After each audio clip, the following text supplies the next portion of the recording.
Good morning, and we will start with our press conference with Police General Debold and Sinas, Chief Philippine National Police.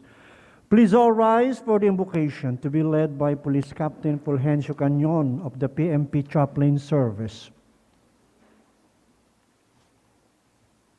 Let us bow our heads to recognize the omnipresent. Almighty God, we acknowledge your presence in our lives, and so we praise and glorify you forever. We pray that you would encompass with your eternal mercy and joy as we gather along with the PNP Press Corps and friends from the media. Fill us with the knowledge of your will, complete with spiritual wisdom and understanding as we hold our press conference. May we all experience the sacred manifestation of the Holy Spirit to bestow us the grace of responsible journalism and fair news coverage. Guide us all throughout as we race through the demands of our works, and may you empower us with your sacred protection. Continue, dear God, to sustain us with your divine providence, that we may obtain multitude of accomplishments for the furtherance and betterment of our public service. Finally, we beg you, dear Lord, to deliver the entire PNP organization and the leadership from all forms of dangers and harms, especially to our beloved Chief PNP, Police General Debold M. Sinas, and let your perpetual blessing enjoin us to bolt in as one team, PNP for the betterment of the entire PNP organization and the legacy of our service. Grant all this we ask and pray in your mighty name. Amen. Amen. Please be seated. And now let's hear the statement of the Chief of the Philippine National Police, Police General Debold M. Sinas. Good morning, everybody. To our friends from the media, thank you for coming in our regular Monday flag raising, Monday press conference. Okay? Kasi kanina ang nag-attend na ng flag raising kasi si Princess Leia lang eh. Diba? So but anyway, we're happy to be here. Kasama ko po ngayon yung DCA natin. At the same time, yung chief ng ASCOF namin na si General Gilor Elizar, who will brief the latest COVID-19 infection in the PNP. Kasama rin natin yung DCO natin, ang chief din ng Task Force COVID Shield ng PNP, si General Cesar Binag, na magbibigay din ng latest update po sa shop niya. Ang TCDS po natin na si General Jojo Veracruz. Kasama rin natin dito si DIDM that will update us on the crime situation of the country. Si Director for Logistics din ay mag-update po sa iba't ibang procurement process namin, plus yung mga latest donations po sa PNP, sa buong PNP.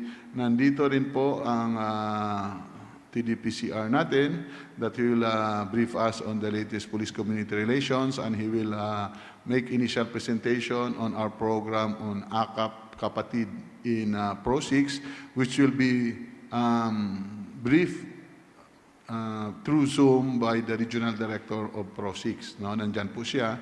And of course, nandito rin ang Director of Health Service, ang Director po ng Director for Operations na si General Alfred Corpus. If you have to ask on the latest of the vaccine programs, nandito po siya, ready to update you kung mayroon po kayo katanungan. Nandito po yung Director Crime Lab na si General Steve Ludan, at saka yung sa DPRM.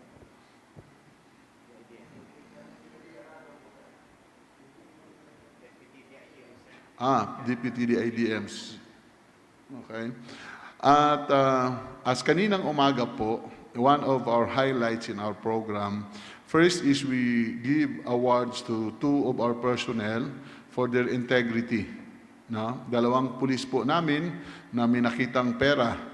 No? Yung isa, nakita niyang pera na nagsubra yung pera niya sa ATM niya, binalik po niya sa land bank. Yung isa po, 10,000 po yung nakita niya doon sa may ATM ano yan, ATM machine. No? Nung siya may nakita siyang lumabas na 10,000 na alam niya hindi naman sa kanya, ang ginawa po niya ay binalik po niya sa land bank. So this is a good example of police integrity. Kaya na binigyan namin sila ng award. If you are interested, you could get the details from our PIO. The second highlight po namin is yung MOA po namin with UNTV at saka PNP for the program Directang Connect at saka yung PNP at your service. I-enhance po itong program na to. No, we have already directed the PIO to enhance this program. At this time, gagawa po kami ng studio. No? Studio po sa taas para doon na po sila mag-announce, doon na po sila mag-confer, doon na sila mag-interview. So yun namang medyo at par sa mga studio po natin sa baba with new equipments and new facilities para po maganda ang dating at makapag-relay po ng mga information sa publiko. Ang pangalawang MOU natin, pangatlong activities, yung MOU natin with Sulong Peace Incorporated. Ito po ay kagrupo ng mga lawyers, no, na who are human rights advocates, natutulong po sa amin para po matrain yung tao namin regarding human rights at saka international humanitarian law. Sa ngayon, dati na po silang namin kapartner. So, since sa time pa, sa panahon, nung ang DPCR natin ay si General Lina Sarmiento. So, until now, so ngayon, pino-formalize ulit namin yung ugnayan namin sa kanila to further enhance the program. Maganda po ang tulong ng mga lawyers na to para po yung mga pulis natin sa baba ay lalo pang ipag-igtingin yung kaalaman tungkol sa human rights at saka sa international humanitarian law para po sa mga capacity build-up po namin. Ang first program po nila na magro-roll out next week or the middle of this week is yung program po sa Police Regional Office 4A. Pupunta po sila doon and they will initially conduct the capacity enhancement ng mga police doon sa Pro 4A. Ang target po namin ay yung mga tao po na nasa baba. Hindi na po mga top-level officers, kundi yung nasa estasyon, yung nasa kalsada, nasa mga substations at PCP, para po lalong ma-enhance yung knowledge nila. So with that, I'd like to thank everybody yung nag-cover kanina at sana tuloy lang po tayo. Now, these are the sequence of presentations natin at sana pagkatapos nito ay saka na kayo magtanong. Dagdag po nito ay yung update po ng Police Regional Office 6 doon po sa AKAP Kapatid Program nila. Thank you at mabuhay tayo initially. PIO, go ahead. Do as the MC. We shall start with the presenter coming from the DIDM, headed no less by the Director for Investigation Detective Management, Police Major General Marnie Marcos. To Police General Debold and Sinas, our beloved CPNP, sir, to the members of the command group, to the directors of the different directorial staff present, and directors of the different NSUs, our friends from the media, other officers, ladies and gentlemen, a pleasant morning to everyone. I will be showing to you the crime environment for February 12 to 18, 2021, as compared to the previous week, February 5 to 11, 2021.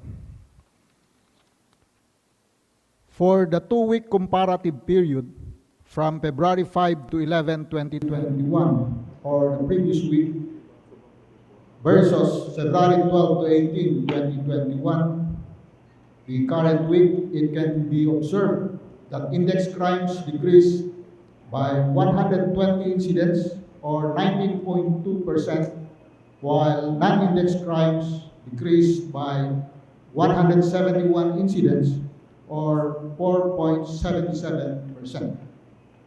The decrease on index crimes is attributed to the decrease of all the 8 focus crimes except for homicide, whereas the decrease in non-index crimes were due to the continuous decrease in violation of Republic Act 11332 or the mandatory reporting of notifiable diseases and health events of Public Health Concern Act, the Untitled Child Abuse Law or the Republic Act 7610, and the Anti-Illegal Gambling Law, the Presidential Decree 1602.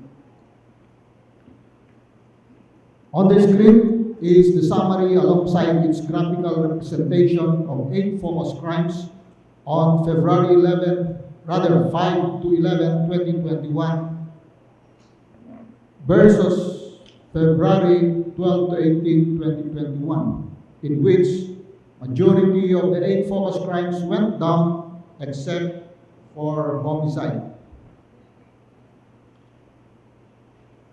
Both crime clearance and crime solution efficiencies for February 12 to 18, 2021 as against the previous week reduced by 8.85% and 6.18% respectively. And this is understandable because crimes committed on February 12 to 18, 2021 had just happened and mostly were still under investigation. Rest assured that the PNP remains steadfast and making all its efforts in solving all crimes. For the assessment of the crime environment for the week, the overall decrease in all 8 focus crimes are caused by the following factors: the proactive measures enforced by the PNP through its various initiatives and interventions, which serves as an effective preventive measure for majority of the focus crimes. The use of intensified checkpoints, patrols, and other interventions during the community quarantine by the police force, amplified by the active support of OLEA and force multipliers, continuously curb the number of 8 focus crime incidents. Enhanced managing police operations is still in place. Further, as and still effect of the pandemic, which restricted the physical contacts and interaction of people, really affects the downward trend of crime incidents.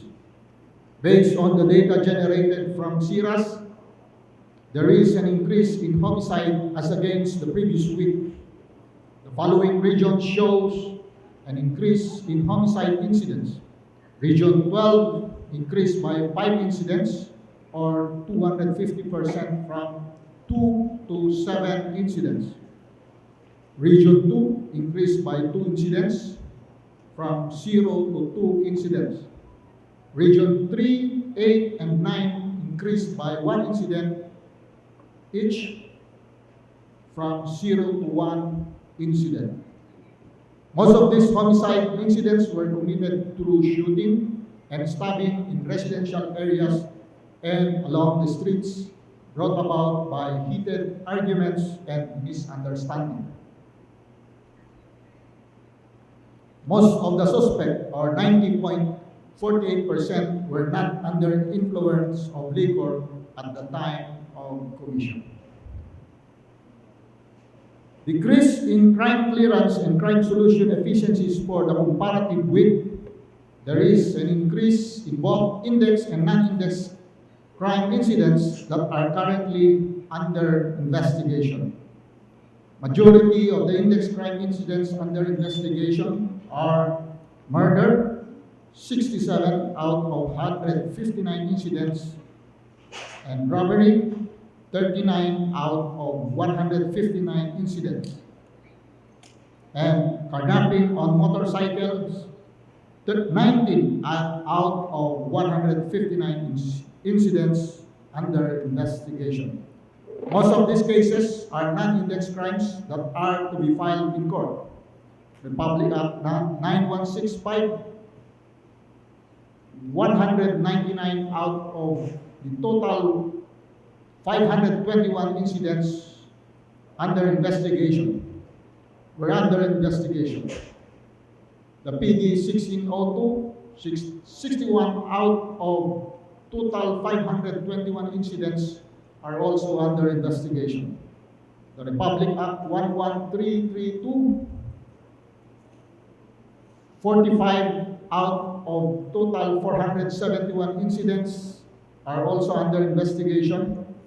And please note that Republic Act 11332 violations were committed mostly on false and or presentation of pertinent documents in relation to COVID-19 restrictions, which are still under investigation prior to the filing of the case.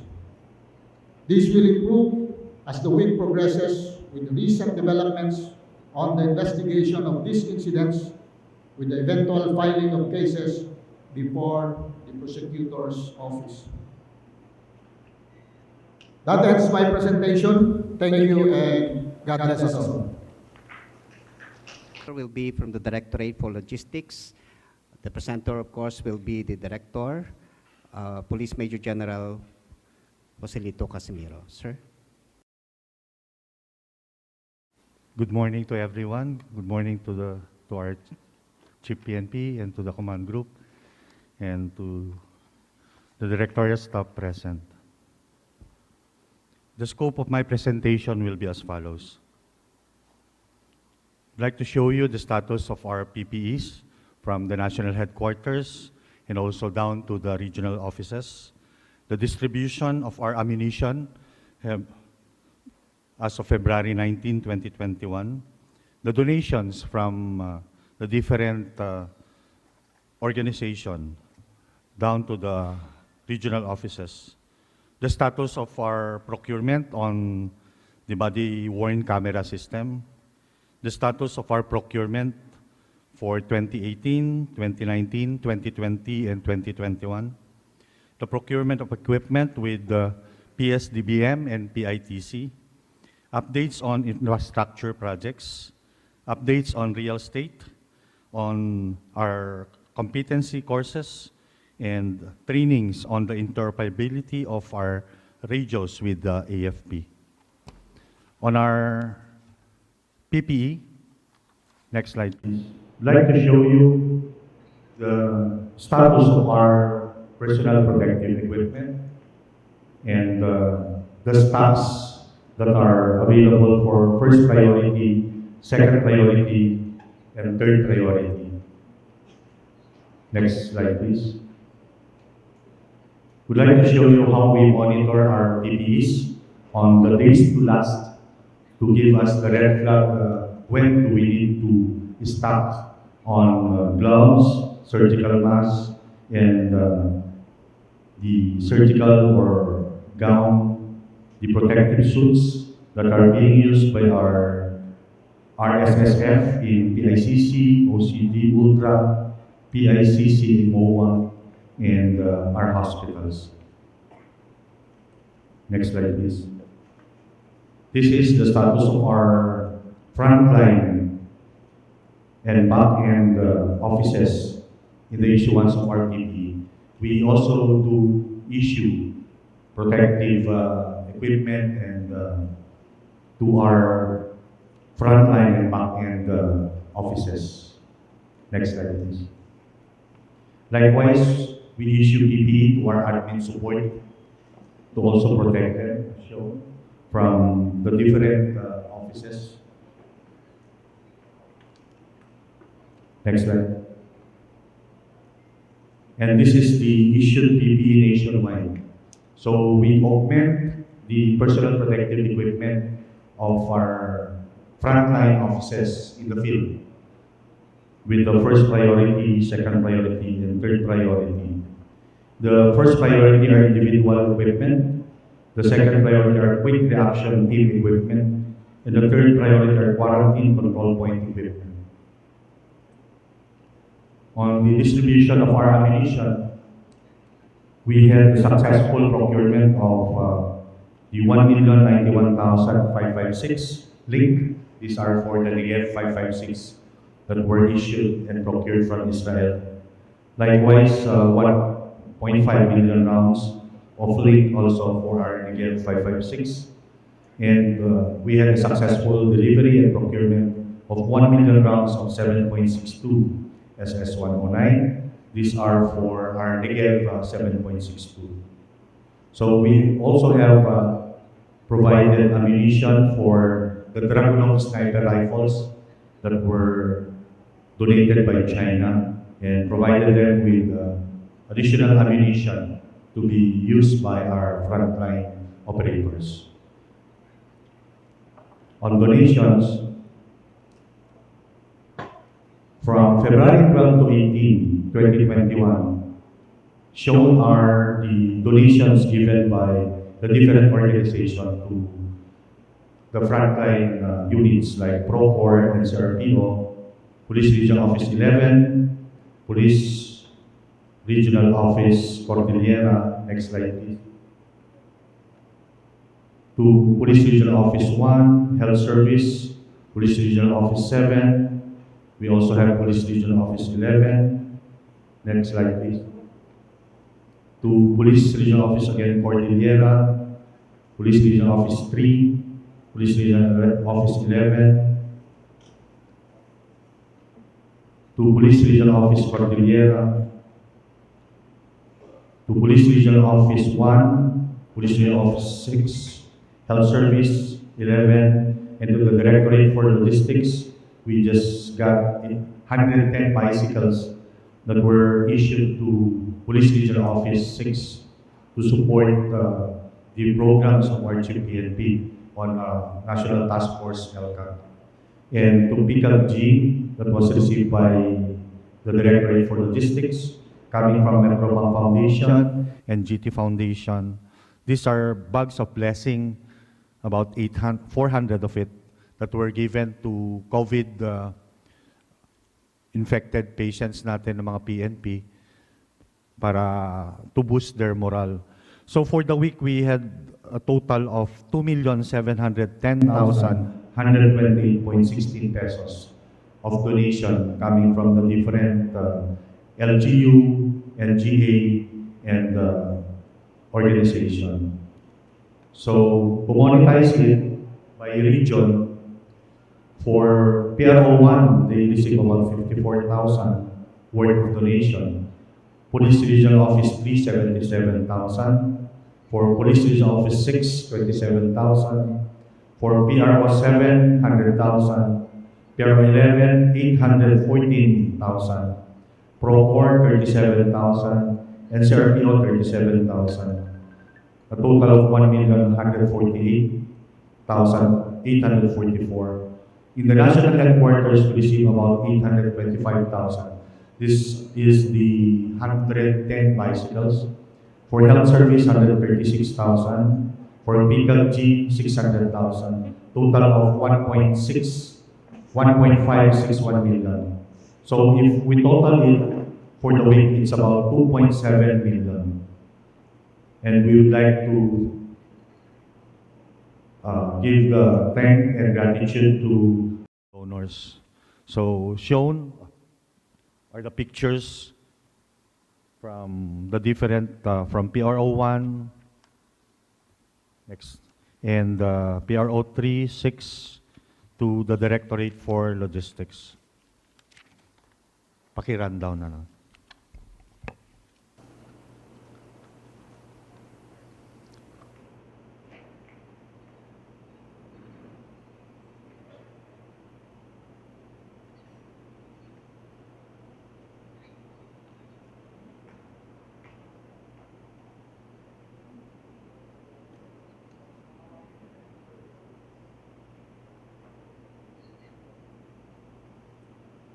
Okay, let's proceed with the status of the procurement of one body-worn camera system. Next slide.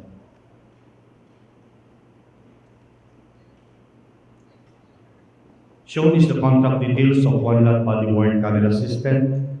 The proponent is EVI Distribution Incorporated, and the authorized representative is Ms. Irene P. Laos.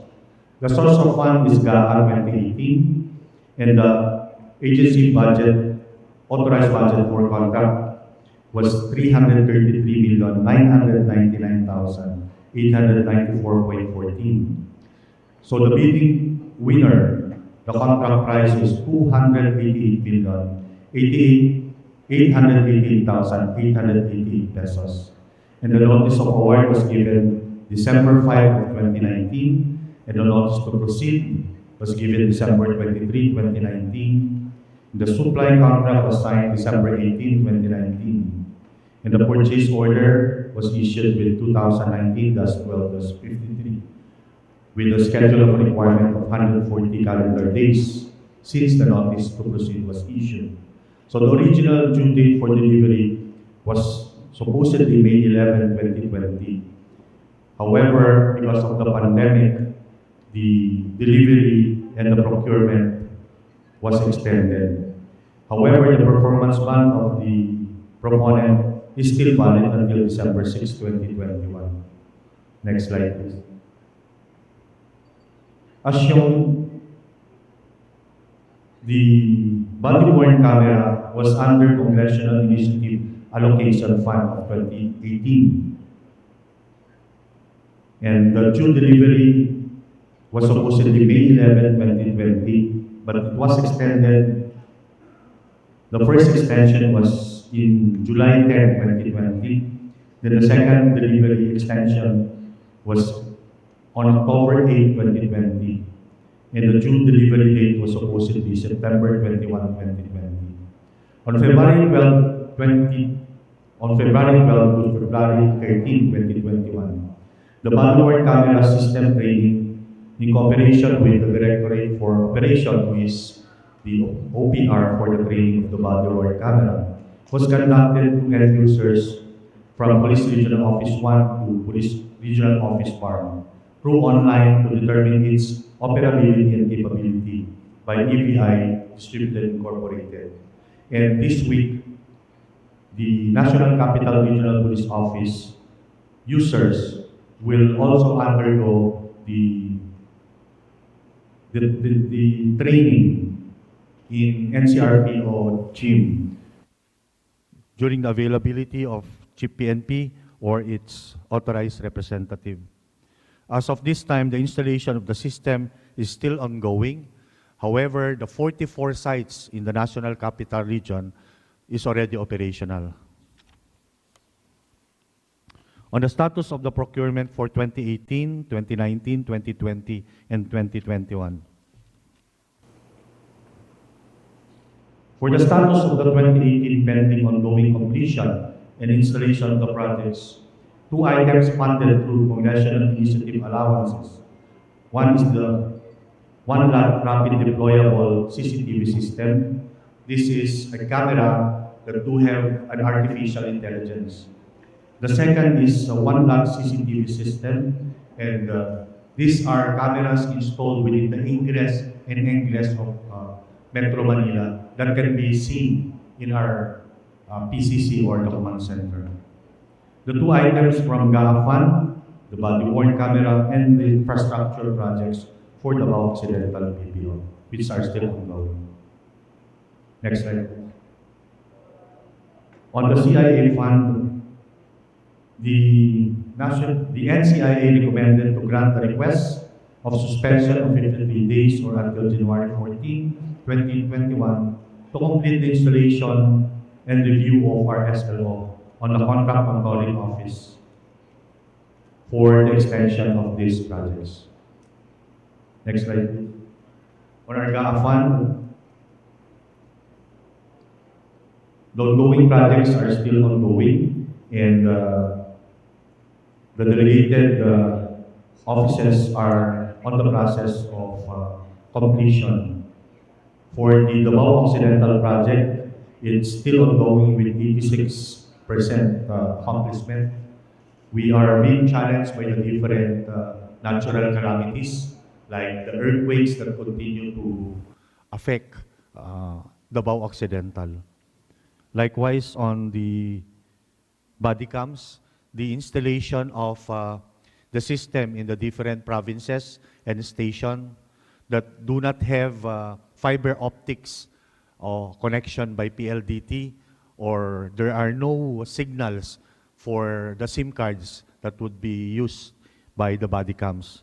So we are in the process of amending the contract and pulling out this body cam docking system and the whole platform to be given to the police stations in NCR that was not initially included during the procurement in 2018. So mga bago po ito na police station na kailangan din i-provide natin ng body cameras and the whole system.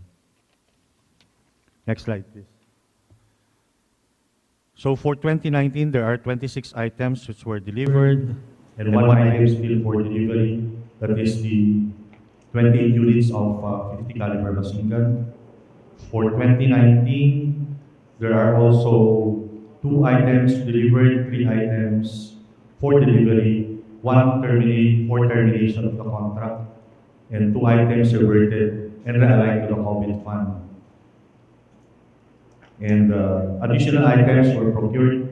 Pag sinabi po natin na balances, ito po yung na-save ni PNP after the procurement.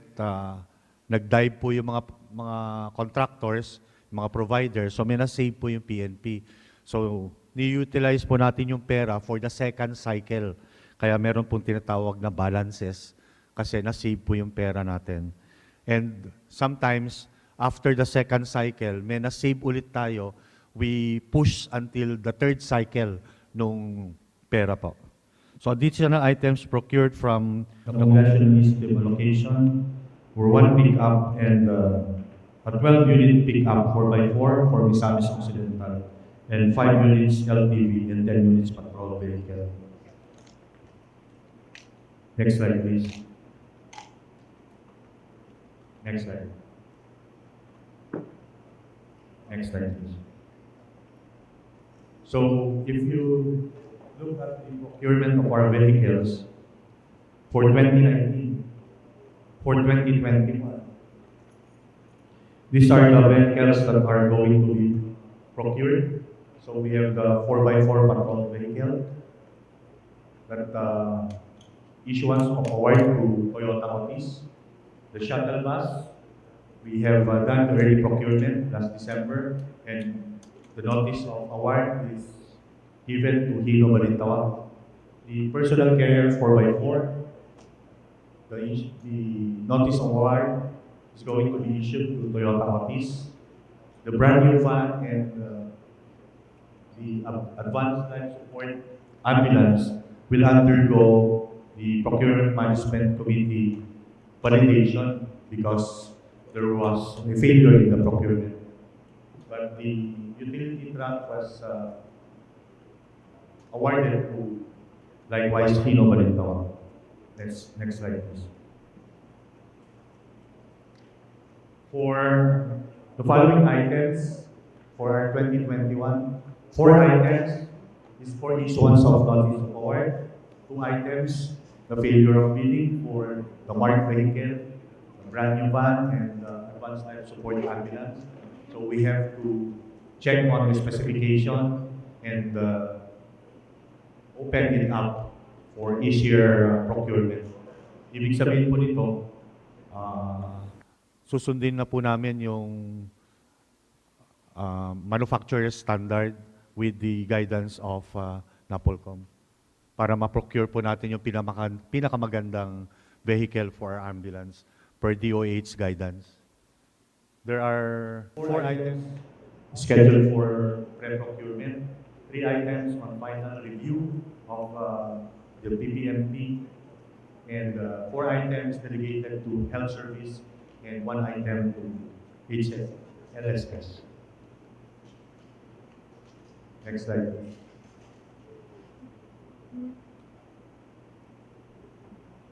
So for the firearms, the CPNP would like to have the firepower natin ng 5,500 for 2021, and yung na-terminate po na contract in 2020 na na-extend yung pera to be procured through government to government with the State of Israel.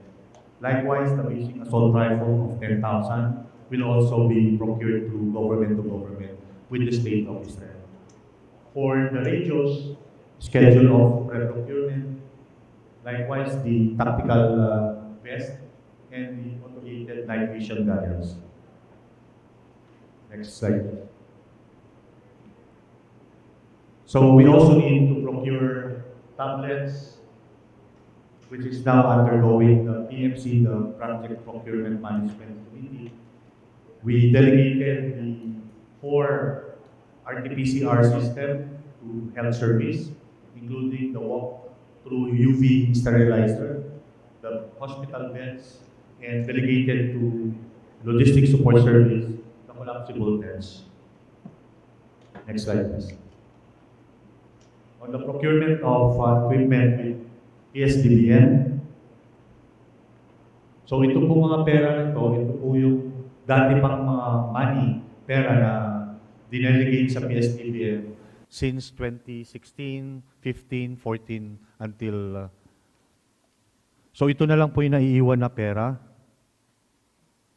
We only have we were able to receive a total of under procurement is 1,085,161 for a grand total of 2,115,073.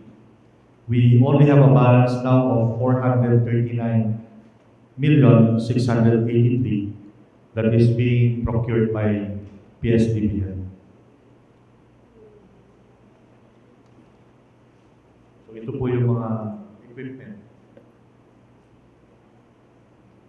Next slide, please. On our infrastructure projects, there are ongoing 147 projects, and we just completed 142 out of the 289 projects. And out of the 105 repair jobs, there's 35 ongoing projects, and we completed 70. So, may we please yung hyperlink ng 142 completed projects. So these are the projects that are completed with DPWH 2020 and our PNP trust receipt and our own GAA. The police stations that are given to the PNP is only 14 police stations because under our GAA, we are only given 100 million pesos. So before, nung mura pa po yung materials, we can still build about 16 police stations. But with the increase in the cost, with our 100 million annual appropriation sa GAA, we can only build about 14. That's the reason why the DPWH PNP convergence was a big help with the different projects. We also have our own trust receipt fund for our police station and other infra project and other sources of funds like donation from the LGUs. We were able to finish 142. For 147 ongoing, ito po yung 147 na ongoing projects natin. And these are the percentage of accomplishment. Next. These are the infra projects from our trust receipt fund with the different percentage of completion. Yung pera po na binabayad ninyo sa permit to carry, trust, pupunta po yan sa trust receipt. Yung mga licenses ng mga security guard and companies, pupunta po yan sa trust receipt. And dito po, ginagastos yun to augment the 100 million of our GAA para sa mga projects. Next slide, please. Next slide. Next slide. So, on the congressional initiative allocation for 2021, meron po tayong 50 million for the Philippine National Police. Kasi doon sa DPWH and PNP Convergence, wala pong na-approve doon. Luckily, during the BICAM for 2021, we were able to get two projects for the Philippine National Police. That is the 50 million PNP gym and the 50 million medical center nila. Likewise, 6 million was allocated to Malayan MPS of Batangas to the sponsorship of Senator Angara. So these are the pictures of the ongoing project. The multipurpose building, yung sa multi-level. Ito po yung status ng WCPC. This is the PNP building po natin for WPC Phase 2. These are the DPWH condominium or dormitory. Dalawang building po ito for officers. This is the second building. This is the Internal Affairs Office status na malapit na rin, 97%. This is the Anti-Cybercrime Group na building, which is 22%. Ito po yung CST building natin that's undergoing rehabilitation. And this is the ongoing Davao Occidental PPO building. So it's 87.36%. Despite the challenges dun po sa earthquake na sunod-sunod, the contractor still is pursuing the accomplishment and para matapos na po yung projects dun sa bagong PPO building natin sa Occidental. Ongoing projects sa Camp Panopio. If you look at the upper picture, ito po yung in-envision natin na PNP Medical Plaza ng PNP. So there was an amount of 88 million for the ground preparation po yung phase 1. The bidder won at 78,289,457. And almost done na po siya. We are on the process of the procurement ng phase 2, which is the 634 million. There was 2 failure of bidding. So we have to look at the contract at ayusin po yung pickup licenses niya and even dun sa required number of beds. So we were so strict in the procurement that we required a 300-bed na accomplishment ng contractor. So now we will open it up and also dun sa pickup license, kailangan AAA lang. So we will no longer add dun sa mga other licenses para ma-procure na po namin itong 634 million because there's another procurement of 1,147 million. That is the phase 3. And sa 1,147, marami po itong mga buildings. It includes yung 16 unit na dormitory or condominium for the doctors and other officers ng hospital. There's a 32 units for the other personnel niya and a dormitory po para sa personnel ng hospital who will man it. Likewise, yung remaining 587 million will be part dun sa main hospital natin na 634. So, lumalabas na 1,100 million yung para dun sa hospital natin. And it has a helipad dun sa taas para in case po may wounded tayo ng mga personnel, just like what transpired po last Saturday sa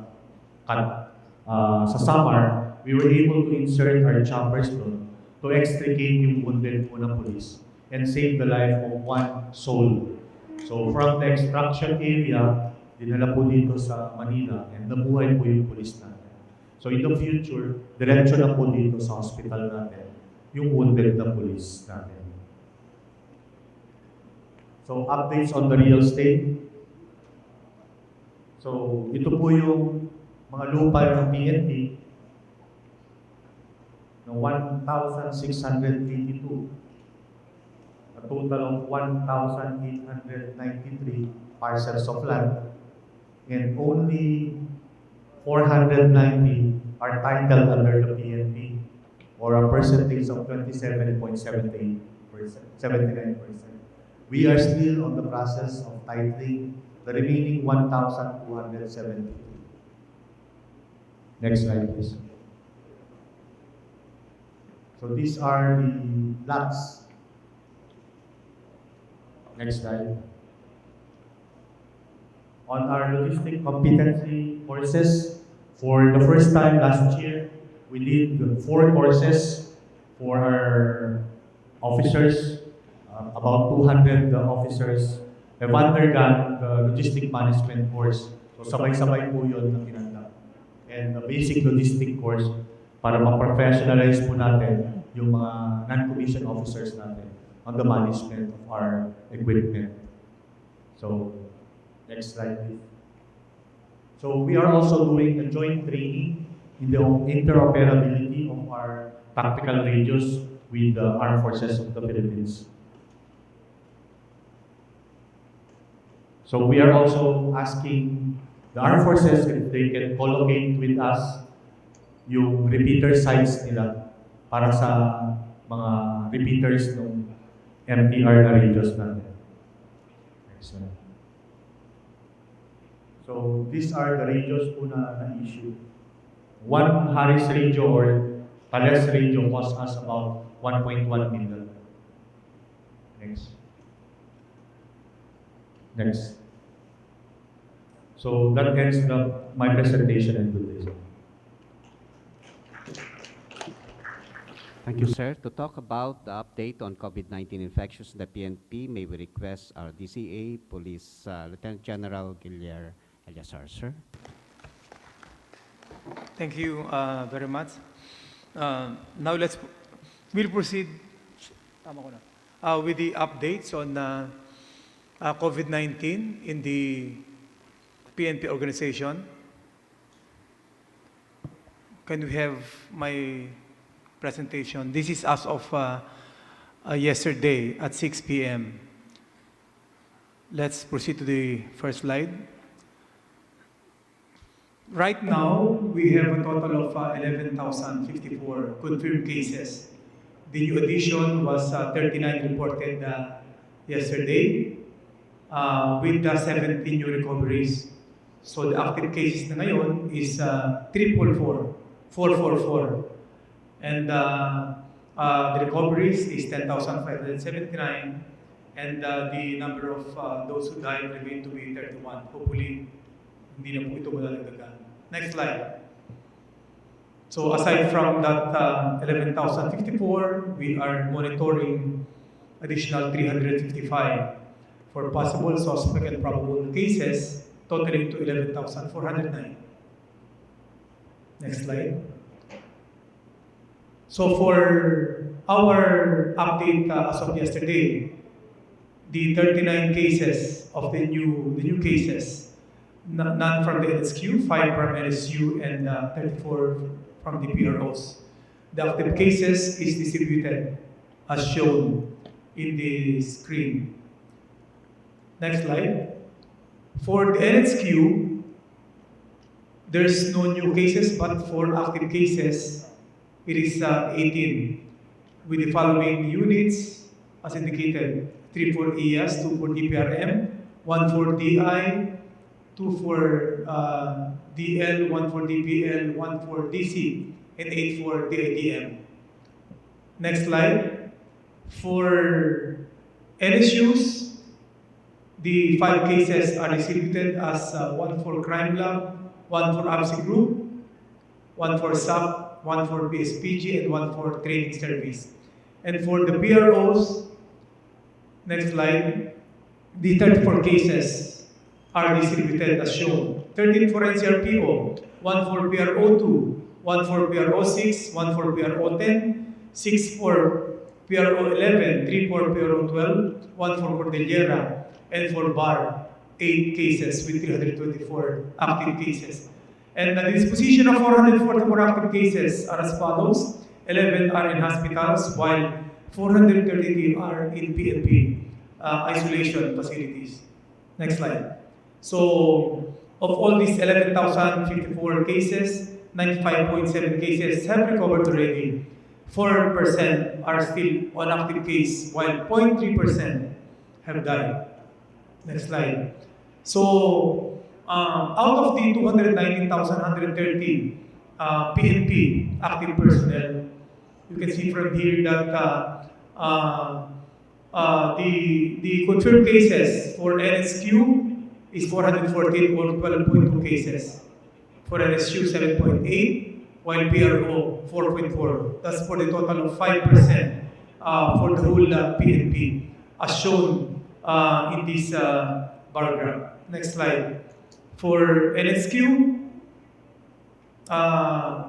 this is the distribution. You can see the strength and the confirmed cases and the percentage of those who have been infected. For better appreciation, the graph is shown as follows. So the highest is 27% for the OCPNP. That includes the other unit attached to the office of the CPNP, followed by office of the DCO, 24%, and the DI, 21.5%. Next slide. For the NSUs, this is the distribution of the confirmed cases of 2,689. The graph for better appreciation, please proceed to the next slide. The IMEC with 18.5% of their strength being infected. Ito yung total na. Engineering service follows 16.6% with chaplain service 15.9%. Average of 7.8. For the PRO, next slide. This is distribution of the 7,951 for the different 17 PROs. For the graph presentation, the NCRPO being in the Metro Manila has the highest, 12.2% of its strength is infected, followed by Cordillera, 6.9, and the third and fourth is Pro 4A and 7 with 6.1% of their strength. Next slide. So far, for the past 11 months, 46.3% of our personnel have been tested with the following distribution. The NSQ and SU have more percentage of personnel tested, being most of them in Metro Manila, with PROs 32%. For distribution by category, next slide. Well, by the way, this is the graphical representation for the three categories. Let's proceed with NSQ. For NSQ, as you can see from here, next slide, majority or 13 units of the NSQ, all of the personnel have been tested. While 11, ito ngayon yung gusto nating matarget na lahat matest sila. And on average, 93.3% of our personnel here at the NSQ have been tested. Next slide. For NSU, the average is 61.6% as shown in this table. Next slide. Two of them have been tested, all of their personnel. At makita natin yung iba, mataas ang percentage. The average is 61.6%. For the PRO, the bulk of the personnel are in the 17 PROs. The average is 42.5%. Next slide, please. The NCRPO, almost 99% back.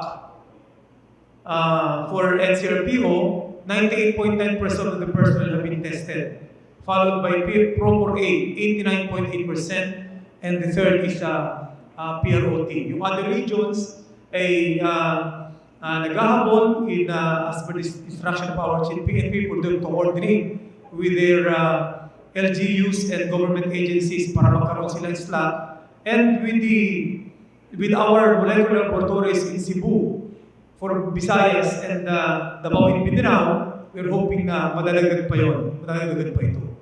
Next slide.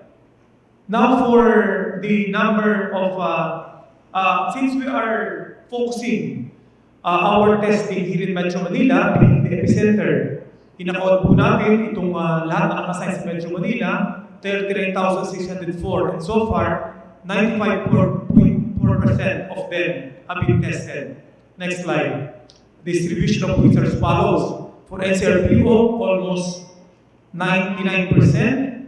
Itong lahat ng tropa na nasa loob ng Camp Crame, 94.8%. At yung mga nasa labas ng Crame, Pasig, Metro Manila, 82.7%. Target natin dyan, mag 100%.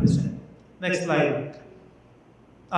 So, all in all, as of yesterday, 46.3% have been tested, with 53.7% remaining untested nationwide. Next slide.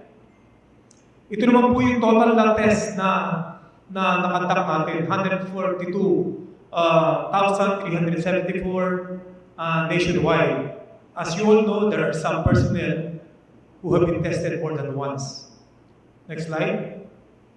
So, kung titignan naman natin yung positivity rates natin, meaning the number of tests conducted and over those who have been tested positive, ay ang average nationwide is 7.8. So, mas mababa sa NSU and NSUs. Ito po yung dahil mas maraming test kinakandak dito, even though result naman niya is hindi ganon kataas. Next slide. Just for your appreciation, this is the graphical representation. Let's go to the NSQ.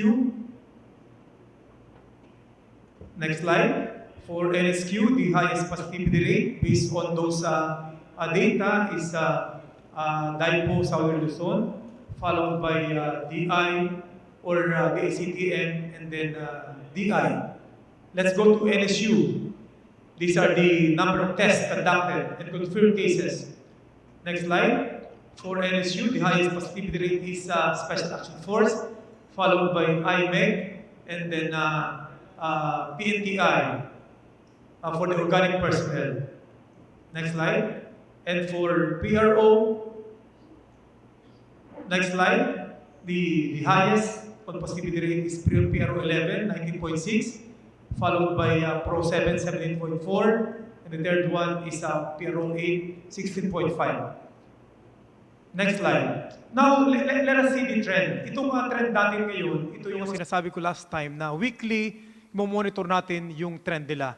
Let's plot the number of tests conducted by month, by week, for the past 11 months. Makikita po natin dito, itong nagsimula tayo dun sa second week of March last year, may isa tayong test na kindak niyan.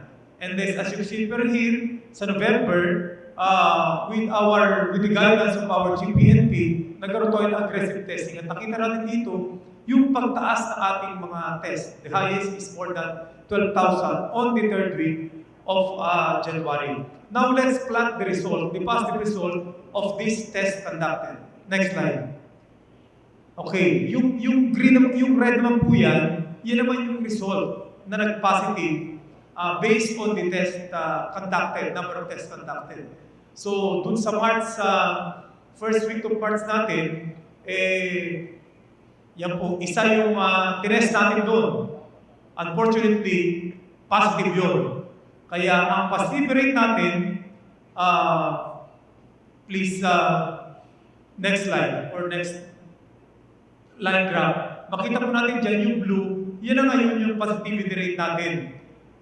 Yung pumakita natin sa y-axis natin o vertical axis, yung nasa kaliwa, that is the number of tests for the green and the red lines. Pero yung blue, ito naman po yung sa right vertical axis or y-axis natin, yung percentage. 100% itong una natin kasi nga, one test, one positive result. Pero kung makikita natin, ayan yung trend niya on weekly basis. At makikita natin dito ngayon, for this year, hindi umabot yan ng 10%. Paki-click nga na isa pa. So, we can monitor that itong highest nating test nationwide was conducted on the third week of January with 12,673. Ina-highlight na natin yan para makikita natin yun. Ang nag-result na positive sa test 316. So, 2.5%. This is the lowest na positivity rate natin on the different weeks. Let's, next slide, let's focus on the positivity rate. 100% yung una. Pero makita natin ito yung trend ngayon. Pakiclick nga ng isa pa. So, next. Ito yung lowest natin, third week of January. Second week of February, not actually the current, but the latest. Kasi yung current natin is ongoing pa, 2.7 yung positivity rate. So, the average natin for the whole 11 months actually is 7.8%.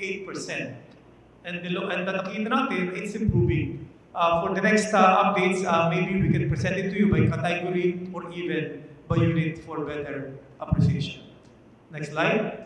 So just for the recap, out of the 219,130 personnel nationwide, the NSQ, pinaka-kaunti lang population, pero we have tested 93% of them with 12.2% strength from NSQ na positive na. But ang positivity rate is 5.4.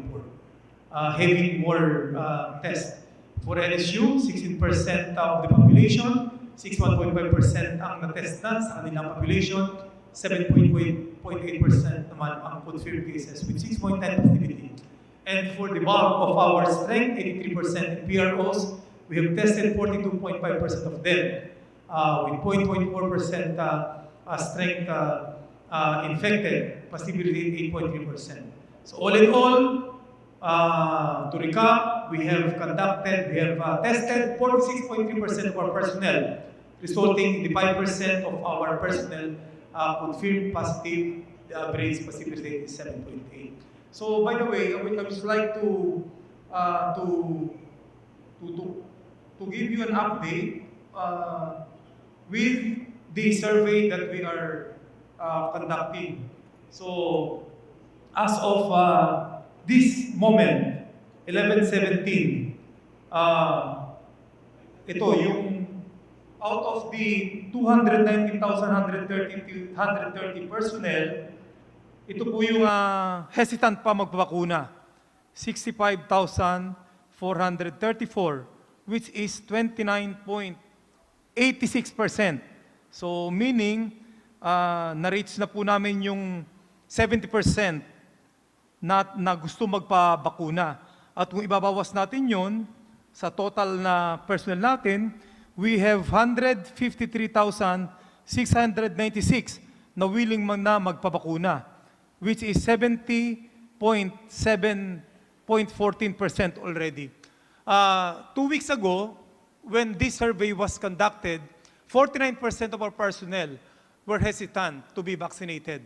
After a week, ito po yung last natin na press con, naging 37% na lang yung ayaw. At ngayon, 29.86 na lang ang hesitant. This is because of the info dissemination is spearheaded by the health service with the help of all the commanders in the ground.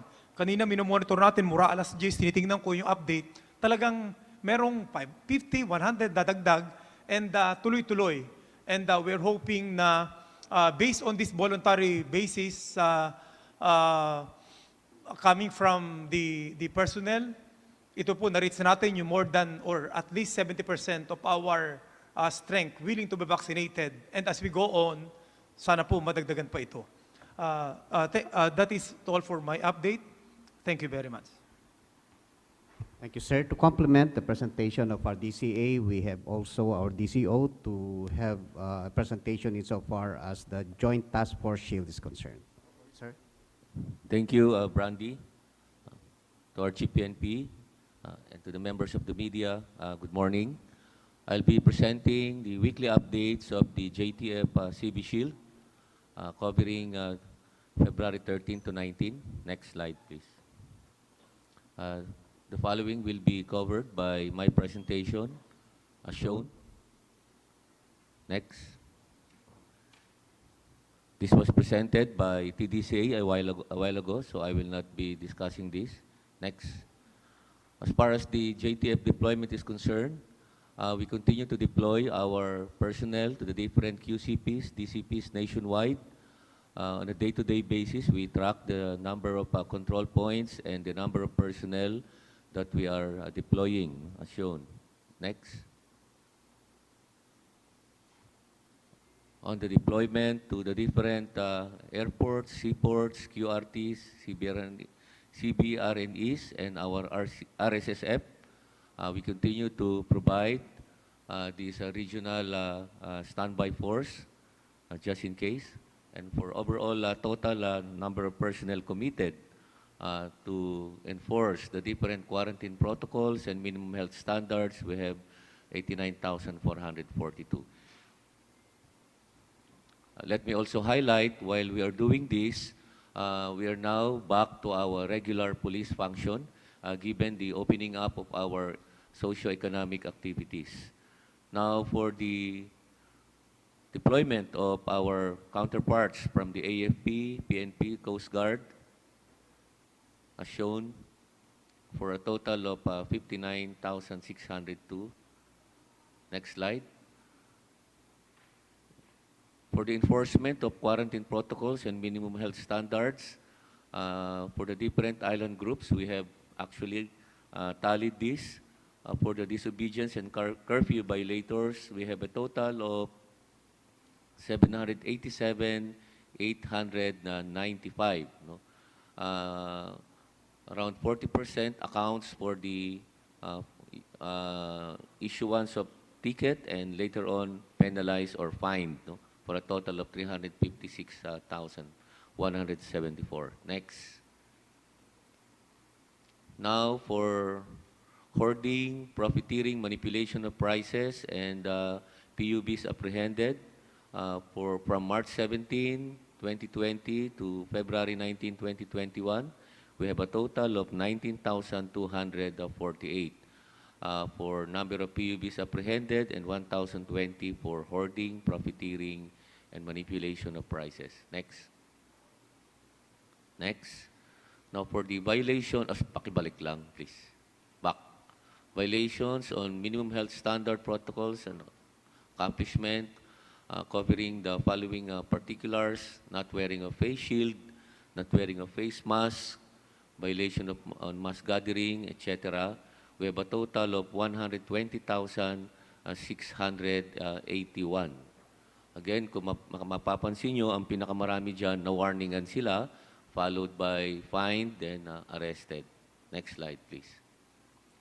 For motorcycle backriding violators, we have these numbers. Total, 236,640. Next. Data on direct assault, indirect assault, resistance, and disobedience to a person in authority. We have a total of 20,266, covering different island groups of Luzon, Visayas, and Mindanao, as shown. Now, on the data on fake, falsified swab results, no, and other documents, we have a total of 195. The breakdown is as follows, no? Fake or falsified swab or antigen result, 52. Fake travel authority, 44. Other fake IDs, 1. A total of 101 incidents with a total number of arrested violators, 195. Kung gusto nyo makita yung per region, next slide, pakita mo nga yung per region, please. Yan, next. Ang pinakamataas dyan, yung Region 1, followed by Region 11, then Region 2, then Region 6. Yeah, particularly yung sa Boracay yan, yung sa Region 6. Okay? Next slide. Now, on the updates on preparation for the National Vaccination Program, as far as the PNP Security Plan is concerned, we presented this last week, dubbed as caduceus. Next slide. So we have activated our organizational structure on Security Plan caduceus in support to the vaccination cluster organizational structure of the national government, particularly the STGs on vaccine, cold chain, and logistics management. Ang focal person dito is the Director for Logistics, the STG for COVID-19 Immunization Program, ang DPRM, and the Demand, Generation, and Communications, TDPCR. Of course, with our counterparts down to the regional headquarters. Next slide. For our activities, we continue to conduct threat and risk assessment. Last time, we presented also through TDO, the one that was presented by NICA. We continue to watch the different threat groups, the CTGs, the LTGs, the criminal elements, and so on. And also, we continue to synchronize our security plans. Last week, we met our counterparts from the Armed Forces, Coast Guard, and Bureau of Fire. It was attended by Commodore Sabare from AFP, Commodore Rances from Coast Guard, and from our counterpart from Bureau of Fire. They presented their security plan also, and the commitment that all of us from these four security agencies that were given. Number one, the commitment to provide personnel as required in the security plan, and their air and maritime assets in support of the national vaccination program.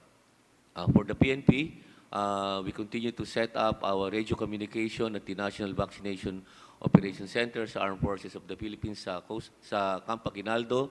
Then also at our PNP Command Center, we have our monitoring center that we have established, and we will be conducting a continuous CIMEX and COMEX with AFP, PNP, Coast Guard, and Bureau of Fire. So yan yung napagkasundoan namin last time nung nag-meeting kami ng AFP, Coast Guard, and Bureau of Fire. That ends my updates for the JTF CB Shield for this week. Thank you, sir. Thank you, sir. I now request the representative of Crime Laboratory, the Deputy for Administration,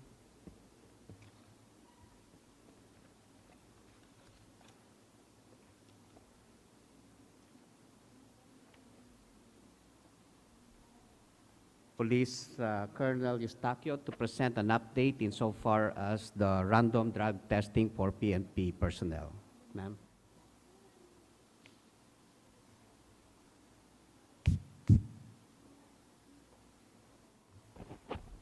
Pwede na to. To our Chief PNP, Police General Debold Sinas, sir. To the members of the command group, the directors, excuse me, of the director's staff, sirs, to the heads and key officers of the PNP units, sirs, to the members of the media who are present this morning, sirs, madam, ladies and gentlemen, good morning. I am Police Colonel Grace M. Eustaquio, the Deputy Director for Administration of the PNP Crime Lab, tasked by our Director, Police General Steve Ludan, to present a brief update on the conduct of a random drug test to PNP personnel as part of the internal cleansing program of the PNP.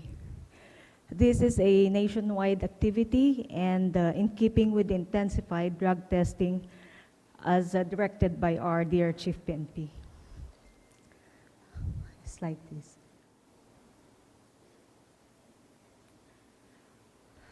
Okay.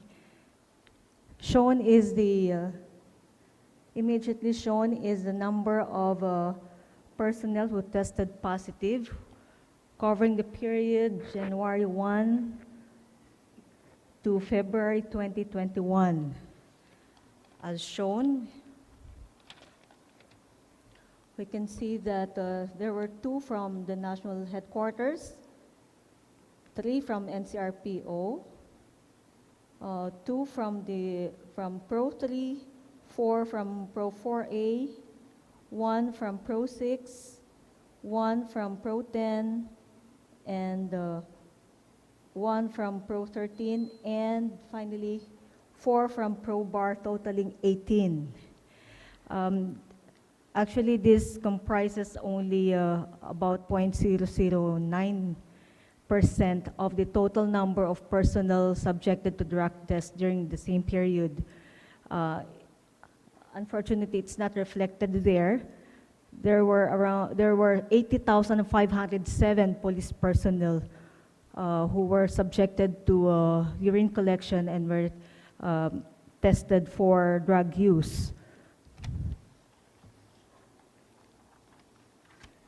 Shown is the recapitulation of the urine drug collection I mentioned a while ago. From the command group, there were 561. The directorial staff had 541. The NOSUS, 8,768. The NASUS, 3,141. And the police regional offices, 67,496, totaling 80,507, which is 37% of the total strength of the PNP, numbering 217,591. Next, please.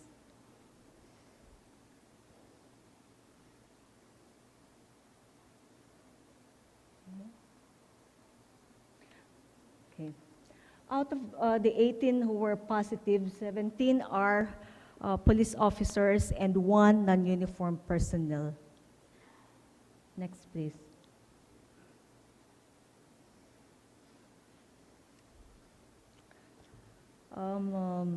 Shown is the number of confirmed positive per rank since January of 2016 to February 20 of 2021. So there is a total of 463 from the different regions. Next, please. Back, please.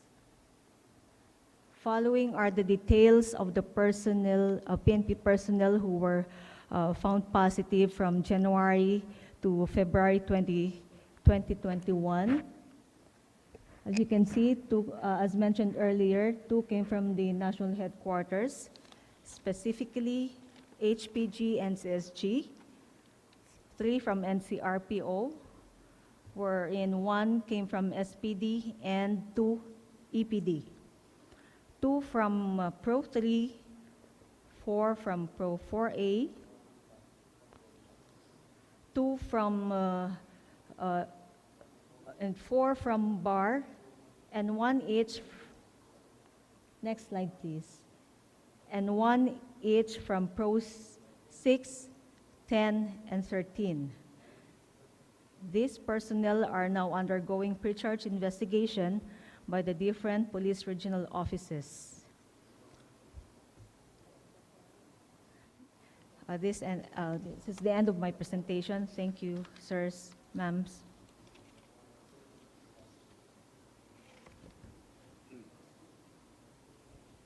Thank you, ma'am. We shall have a value-added presentation, and this will come from one of our regional directors, the Regional Director of Pro 6, Police Brigadier General Rolly Miranda, who will provide us a post-activity report on what they organized, the AKAP Kapatid program.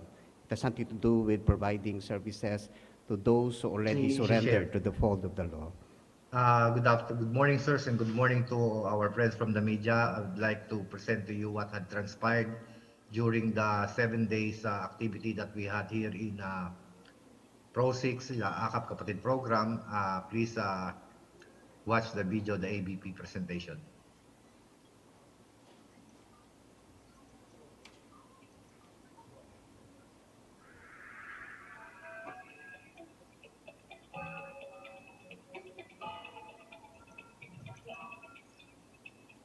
Narinig pa rin tayo. That was the first day of the program. The registration from yan yung ating mga rebel returnees, those who surrendered sa Tapas and Kalinog.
Sound.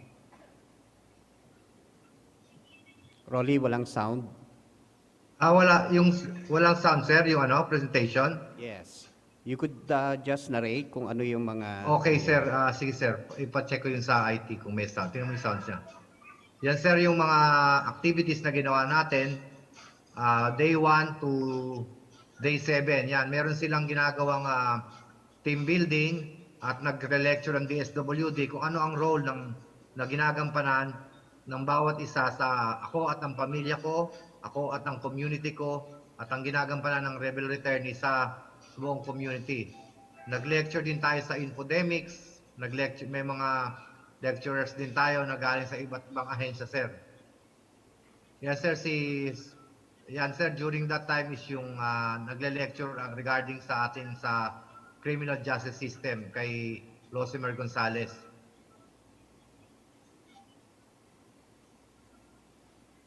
Ito naman, ayan, sir, spiritual, naman, sir, spiritual time. Yes, sir.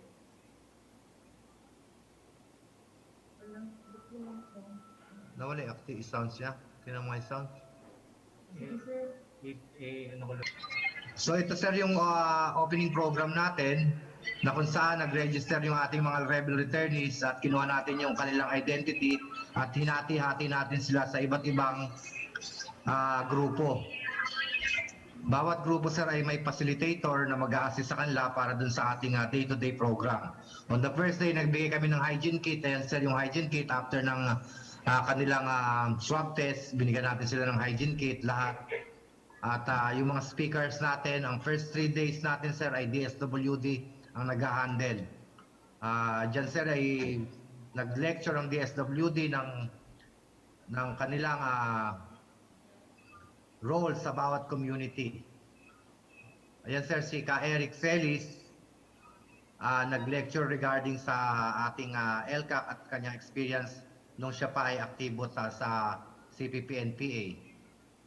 Yan, sir, si Mayor Palomar at nagbigay din siya ng Mayor, sir, ng Tapasyan, nagbigay rin siya ng kanyang speech during the opening program at nagpasalamat din siya, sir, sa mga rebel returnees na bumalik sa loob sa gobyerno.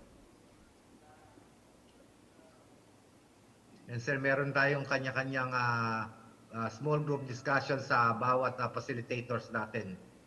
Nagkaroon, sir, sila ng kanya-kanyang team building program at dyan ay nagpa-participate ang ating mga rebel returnees.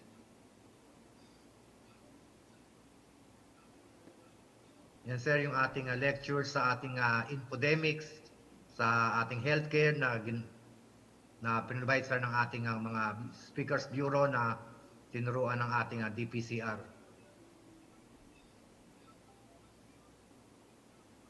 Yan, sir, si Fiscal Gonzales.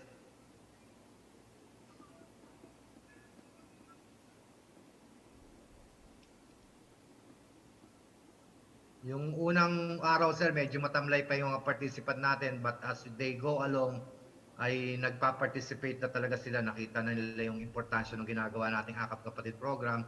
Yan, nagpa-participate na sila, sir, sa spiritual activities na ginagawa natin.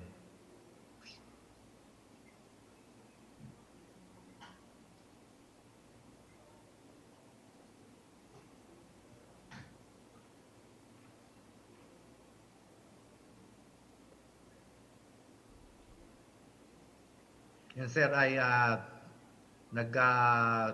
nagsasign sila, nagpipirma sila dun sa ating pledge of allegiance sa ating pagbabalik loob sa gobyerno. Yan, sir, kung napansin niyo yun sa video, first 2 days, 3 days, walang uniformado. Yan, sir, si Asek Junji Gonzales.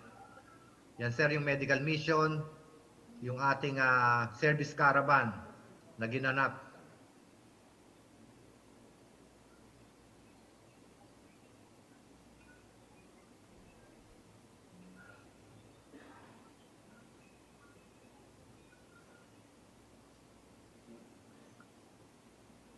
Yan, sir, yung service caravan ng different government agencies na katulong.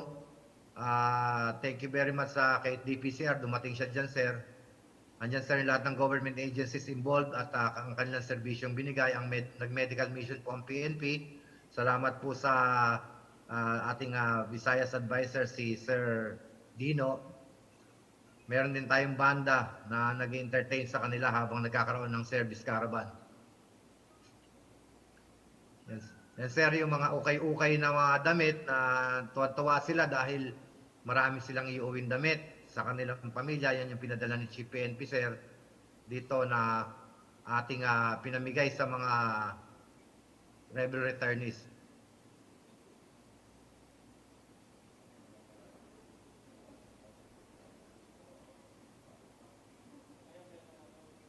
Ito na rin. Yan sir, yung mga bikes na pinamigay natin, dinonate sa atin. Galing dyan sa Krame, dala ni General Sermonia.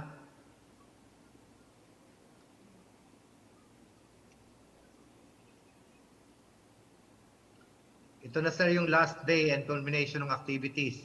Yan, nakasuot na sila sir ng Akap Katid program t-shirts natin na pinamigay.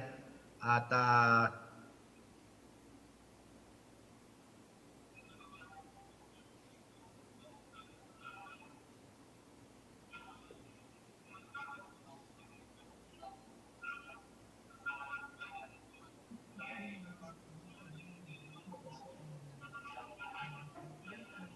yan.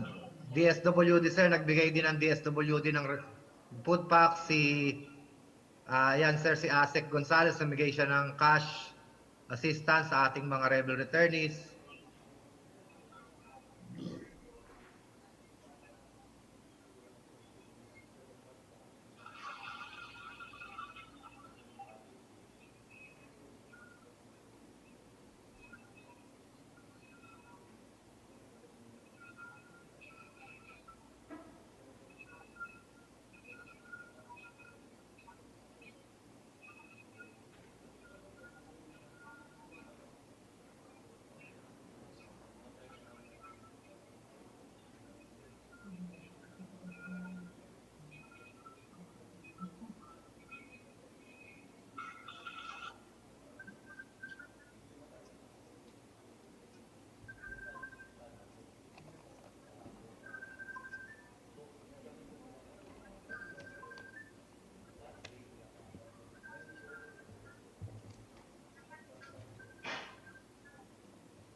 Wala nang sound, Rolly.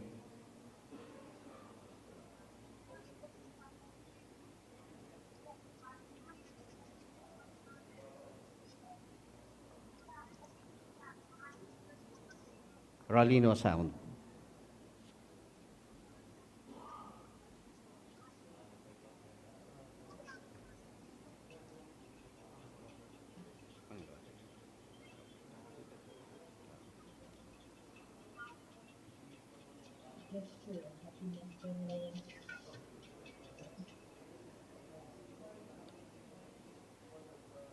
So yun po yung activities na ating ginawa sa Akap Katid program. That is the first batch of Akap Katid program.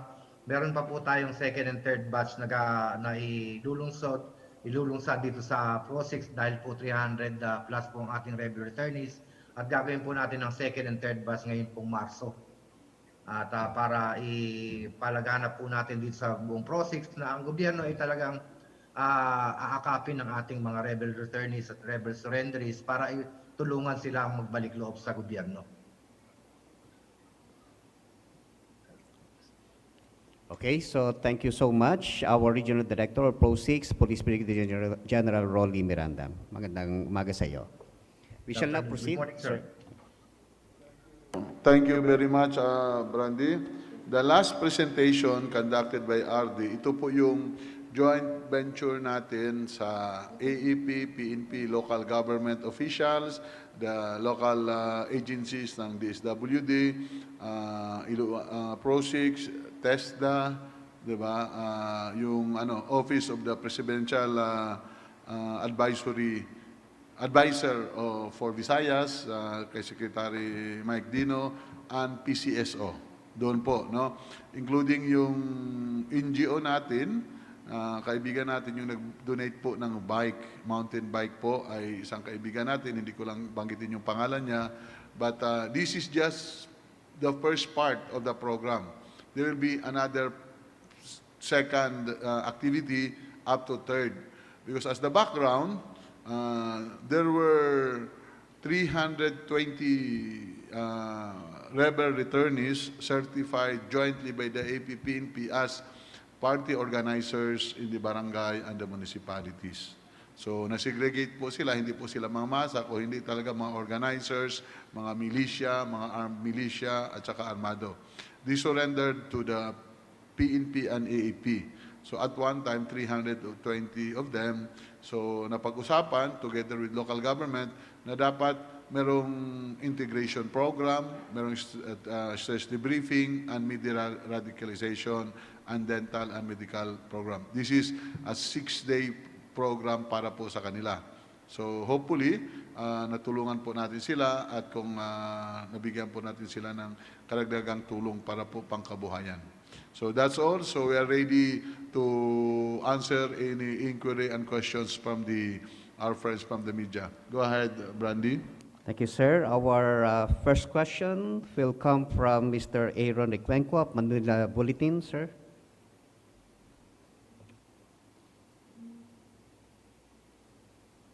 Also the President of the Press Corps.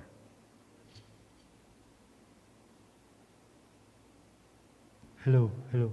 Hello, sir. Good morning, sir. Sir, last week kay CPNP, you met with kay Napolcom, kay Aguirre, yung Napolcom Bisaya. Ano sir yung na-discuss po ninyo? At is there any instruction na binigay sa inyo or any programs or projects na gustong initiate ng Napolcom with regard to the PNP?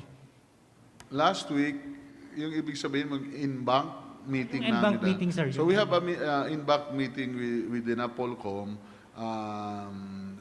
together with the Vice Chair. Pareho kaming first time mag-attend ng in-bank meeting. We discussed doon first is yung proposal po namin, nabanggit naman sa news, at saka yung resolve namin yung 136 cases. No? Matagal lang na nabinbin sa Napolcom. After that, the Vice Chair gave us the directive that we should focus more on the internal reform, internal cleansing of our personnel. He is bent on implementing rules and regulations na yung mga pulis na nag-violate ng policies and directive or pasaway ay dapat talaga tanggalan para po to enhance the performance of the PNP. Because according to him, ayaw din niya makita na ang PNP ay patuloy na yung may mga members niya ay hindi nako-correct. No? So yun po ang gusto niya pagtuunan ng pansin at yun po yung directive niya sa amin. At pangalawa, he's also happy and tuloy po ang ugnayan namin at ang directive niya is kung may problema kami ay pwede kaming mag-request anytime ng dialogue with the Napolcom to resolve issues and concern kung meron man. Yun po yung pahabol na instructions niya sa amin. Sir, second question, with regard to the Memorandum of Understanding with the Sulong, yung group of lawyers kanina, MOU, you mentioned before that... yung kanina? Paano yun? Sulong Peace. Sulong Peace Incorporated. Apo. Ang head noon ay si Attorney Escobar. Joven Reyes, sir. Joven Escobar. Joven Escobar. These are a group of an NGO composed of lawyers who advocates human rights and peace. No? and the dissemination of the international humanitarian law, particularly sa iba't ibang ahensya ng gobyerno. Sila po, yung grupo po nila, ay matagal na po naming kaugnayan. Since pa nga sabi ko sa time pa ni General Lina Sarmiento. Sa ngayon, pinormalize namin ulit, na-renew po namin yung commitment. No? Tumutulong din po sila sa amin, hindi lang sa training, kung hindi pag nag-iimbestiga po. Gumagawa rin sila ng sarili nilang inquiry, tapos binibigay po kami in order ma-respond po namin kung ano yung mga katanungan sa mga nagreklamo tungkol sa so-called violations na nakukomit ng PNP. Yun po ang usapan namin. So sir, yung agreement na yun, kasi you mentioned before that you will be focusing on the policemen on the ground. Is that a response to the allegations of human rights abuses and extrajudicial killings? Meron bang, has it something to do with it, sir? It's not the response. Yung so-called human rights violation and extrajudicial killing is not a policy of the PNP. And that's why we're open up for any investigation. Ito lang po ay nataon lang po. No? So maybe it could help us in our effort to show the different stakeholders ng PNP na we're doing our best. No? Not only the enforcing of the law, but capacitating our own personnel. Thank Sir, you. Sige, sir. Sir, question naman po, sir, tikisa kay TDCO and TDCA. Go ahead, no problem. Sir, kay TDCA, sir, ini-update, sir, yung sa Davao at saka yung sa Cebu. Kasi yung pinaka-recent atang pronouncement ay mag-o-open ng mga February ata yung mag-start yung operation. And for TDCO, sir, any reaction, sir, yung sinabi ni Cebu Governor na i-open na nila yung buong Cebu without swab test, any reaction? At saka, meron bang bagong protocols, travel protocols that we're going to do para naman sa, kasi we're planning to shift to MGCQ entire Philippines na po. KTDCA muna. Yes, for the molecular laboratories, alam naman natin na yung facilities, pati na rin yung mga personnel natin is available na. With regard to Davao, itong nasa Davao City natin, nagkaroon sila ng initial testing last February 11, kung hindi ko nagkakamali, parang 34 itong mga personnel natin doon who tested lahat naman na negative. May kaunting inaayos lang about the supply and we have to check and get the updates from them. Pero nagbigay ng go signal lang ating CPNP. And initially, yung regional director will provide itong mga kakulangan man, kung meron man, doon sa kanila. So, i-monitor natin, we will check if this week ay tuloy-tuloy na sila. Ang capacity nun is just like itong health service natin that could accommodate 120 tests per day.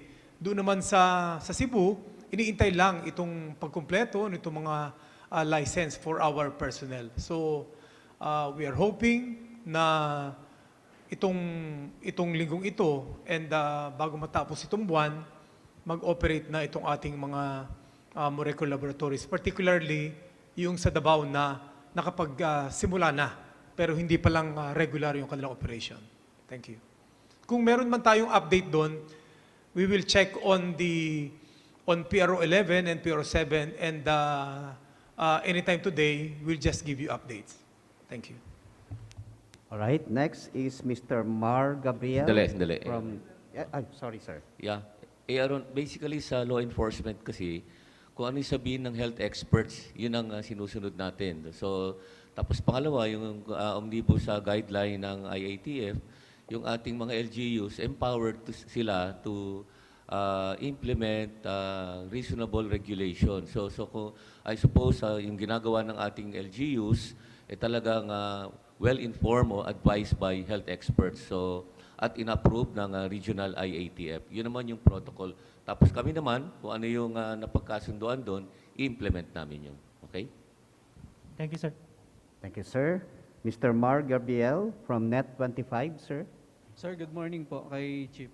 Sir, nung weekend, nag-implement kayo ng freeze order sa sa drug lord sa Cebu, sir. Sir, may mga nakahanay pa ba kayo? San pa yung mga nakatakdang i-freeze nyo with AMLAC, sir? Meron pa kaming i-freeze na assets and doon naman sa Dumaguete, no? Isang malaking resort doon, bahay, resort, ang i-freeze namin, I'm not certain of the amount, bukas po namin isasara yun together with AMLAC. This is still in connections to the EGOT drug group na na-aresto at na-neutralize namin doon sa Cebu. Lumabas na po yung court order for the freezing of their assets. Kaya nga bukas ng 2 o'clock naka-schedule kami mag-post din at pasara yung bahay para po hindi po maibenta ng mga may-ari. So this is already this is the 4th already assets na mapi-freeze sa Central Visayas. Thank Sir, you. update dun sa mga properties ng Osamis Group and with Espinosa, sir. Kamusta, sir, na-freeze na ba yung mga properties nito mga to and also the bank accounts? Yung sa Espinosa, actually, hinihintay pa na, kasi ang pwede lang kasi mag-file ng freeze ng assets ng suspected drug lords ay AMLAC lang po.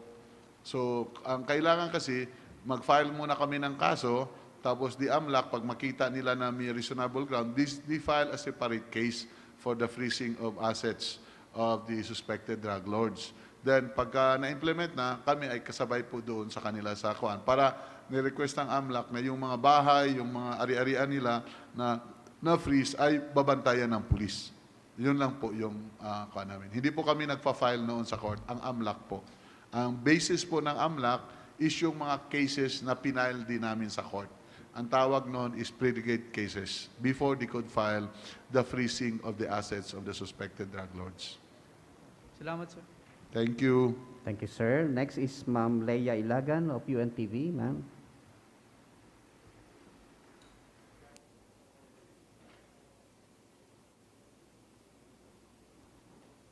Hi, sir. Good morning. Sir, by March, sinasabi na possible na ang Metro Manila ay ilagay sa MGCQ at mas pabor yung maraming LGU doon. Ano po ang magiging plano ng PNP? Babawasan ba natin yung mga tropa natin sa labas na nagpapatupad ng minimum health protocols if ever na malagay na sa MGCQ ang Metro Manila? Yes, we already saw the publications and the announcement that the LGUs of NCR are already favorable for MGCQ. There's also an announcement na buong bansa mag-MGCQ na. We're just waiting for the announcement of the President. So whatever the guidelines, ay implement po namin. So on the MGCQ, ay ready na po ang buong kapulisan kasi nakahanda na po yung programa at saka plano namin. Kung mapansin nyo naman, karamihan naman po sa buong bansa ay nag-MGCQ na. Yun lang NCR, Baguio, tsaka yung mga ibang centers, mga highly urbanized cities na lang yung GCQ. But karamihan, MGCQ na. So we will be implementing the same policy except that yung mga hintay namin kung ano pang karagdagang policies or changes ng policy lalo na sa NCR. So far, we have been hearing and we are waiting for the directive na ayaw pa ng local government ng NCR na mayroong sinihan, ayaw nila na mayroon pa yung games, yung arcade. So, pag yun at ma-finalize yung directive, ay ipapatupad po namin yun. Sir, if ever na nalipat sa MGCQ, yung mga pulis ba natin na dating nagpapatupad ng minimum health protocols ay babalik na sa mga dati nilang assignment like anti-criminality, anti-terrorism at anti-illegal drugs? Leia, maski pa naman nung ECQ tayo, yung police operations namin nung illegal drugs, illegal arrest of wanted person, ay tuloy pa po yun. What we will do is just, hindi po namin pwedeng bakantihin yun at pabalikin yung mga current disposition ng police natin kasi meron pa po kami mga police nakadeploy sa iba't ibang quarantine facilities. Yung mga gwardiya po sa mga quarantine facilities ng DOH at saka DOT, mga police din po yun. Yung nakagwardya po sa PICC and Ultra, still ba police, at meron pa rin tayong mga police na nasa local government unit nag-assist. Tuloy pa rin po yon. Wala namang major changes dyan na gagawin po namin. Thank you, Ma'am Leia. Next is Ma'am Ann Soberano from Bombo Radio. Ma'am. General, good morning. Kay Chief PNP or kay General Casimiro, Sir, itong mga sniper rifles na dinonate po ng China, ay nagamit na po ba ng ating mga kapulisan, sir? At effective po ba itong mga sniper rifles from China? Thank you. Buenas, Ann. Buenas dias, Lito. sir. Buenos dias, con ustedes todo. Nagamit po ito doon sa Marawi siege noon. And if you remember, pinagmalaki pa po ni President Duterte na naging effective po. Thank you, sir. Sir, mga ilang piraso to, sir, na binigay ng China?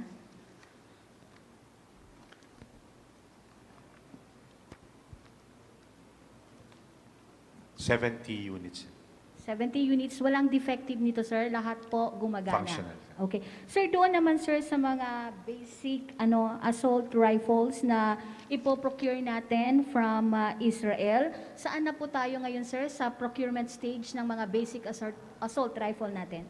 Noong December 29 po, the CPNP signed a government-to-government na procurement para doon po sa 13,000 na M10 rifles, tapos yung pong 12,000 and 4,000 na IWI, kasama po doon yung machine guns. So, for the M10 rifles po, nag-inform na yung M10 that the first pre-delivery inspection will be November 11 of 2021, and by December, magdi-deliver na po yung first tranche nila doon sa 13,000. And the 3 tranches will be delivered in 2022 until December 2022. Mako-complete po nila yung 13. For IWI, we're still awaiting yung dates nila for the delivery of the 4,488 and yung pong 12,000 nila. Sir, doon naman sa body cameras, you made mention kasi kanina na na-download na po lahat ng mga cams sa mga police stations and sa mga regional police offices. Sir, when can we expect na itong mga body cams ay magagamit na po talaga ng ating mga police operatives, lalo na po doon sa anti-illegal drug operation? Ma'am, the body cams, dalawang phases po kasi acceptance. The first phase was the delivery of the hardwares and the testing na kinandak po natin last year. And natapos na po yung first phase. The second phase is yung rollout niya to the different police station, provincial offices, and regional offices. So may configuration po na gagawin doon sa computers and doon po sa body cams, and to check on the watermarks niya. And right now, for NCRPO, kompleto na yung 44 sites niya. And we are planning with the Directorate for Operation po sa training, and we will be inviting media with BIO po dito sa NCRPO para you can witness ano po yung system na sinasabi nila sa body cam, how it is being used, yung pong protocol na sinet po ng Directorate for Operation natin, and paano po yung pag-log niya papunta po sa docking station, and paano po yung pag-inventory ng videos. 8 po yung body cam na gagamitin at anytime. 4 po doon ang may SIM card, and yung other 8 will be being charged doon sa station. And may connectivity po siya by fiber optic with PLDT para yung pong video na yon will be uploaded po dito sa PCC na server and to the mirror server natin. So, ipa-finalize pa po ng Directorate for Operation yung protocol on the presentation po ng mga videos natin for evidence po sa court kung sino po yung mag-present at paano po yung presentation ng expert witness natin during court proceedings. In relation po dun sa privacy law rin natin. So hopefully this week po, with the availability of the chip, dun po sa training NCRPO, ma'am. Thank you, sir. Chief PNP, sir, tanong ko lang, kasi nabanggit din kanina, mayroon tayong joint training with the AFP and PNP doon po sa radio communication. Ito ba, sir, ay resulta din doon sa nangyaring holo shootout, sir? Itong ginagawa nating effort with sa ating counterparts sa AFP. Thank you. Kanyan, lahat po yung factor niyan ay nakatulong kaya tayo nag-enhance ng communications. So hindi na naman doon, may iba namang mga police operations kasi ang network naman natin ng coordinations ay hindi naman specific lugar kung hindi sa lahat po na buong Pilipinas po. So siguro nakatulong nga siguro yun para ma-fast track yung coordinations po namin for interoperability ng radios namin. Kasi kung napansin nyo, marami na po kami mga bagong radios na binili, lalo na pagka ginamit ng mga patrol teams namin, umaakyat po ng mga hinterlands, mga bundok, para po mapabilis po ang coordinations. Yun po yun. Thank you, Ann. Thank you, ma'am. Next is George Cahiles from CNN Philippines. Sir. Magandang hapon po.